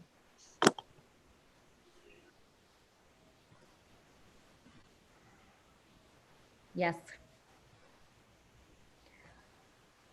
So I think that with that, we're closing our day on time. Sorry, I'll just stop sharing my screen now. Okay. Okay. Thank you. So I don't know if our guests, thank you guys for coming. I wanted to show you, Greg, I'm drinking coffee. I love that little guy. See, I have, actually it's quite comfortable. So this was designed by Greg and I was just drinking. I'm like, oh, this is Greg. Anyway, cheers. That's very sweet. So I want to thank you guys for joining us. Thank you, Michael and Nan, for being here all day. Thank you, Analia and Greg. I don't know if you have any final comments for the students that you want to say. Oh, Analia has the full family. I love that. Mine came in and out, so the students I think this is a new world, so the students are used to that, like at least. Yeah, I just want to do like an internal message. It's a Sciarc thing is, I cannot tell you guys how proud we are of how you guys are navigating this. The work doesn't seem to lose one bit, even though done under very complicated circumstances. So I want to thank you for it. The work is fantastic, and you should feel proud of it. We feel super proud of how you guys are operating on this. Anything else we can say about the project is kind of secondary to me right now. About that is much more about how sophisticated the work has been, and again, it didn't lose one bit of what I would expect it to see in a final review in person. So congratulations to that, guys. And my love to all of you. Thank you. Thank you. Yeah, thanks, Renan. Hey, thanks, Florencia. I really enjoyed it. It's like very rarely do I wish I was in a studio. I like the problem a lot. Thank you, Greg. Thank you for joining. I'm sure you're happy also to see. But you'll have to come back. There's more of this in the summer, by the way. So there's always an excuse. No, you guys, these are most of them are TC students. So, many of them are continuing. By the way, since I have Greg here, Greg, remember tomorrow we're doing the 7 p.m. kitchen talk. I haven't forgotten. Okay, and right. It's an announcement for the students to return the favor to show up. Okay. So thank you, Analia, and also thank you, Analia, for, Analia has her whole family there.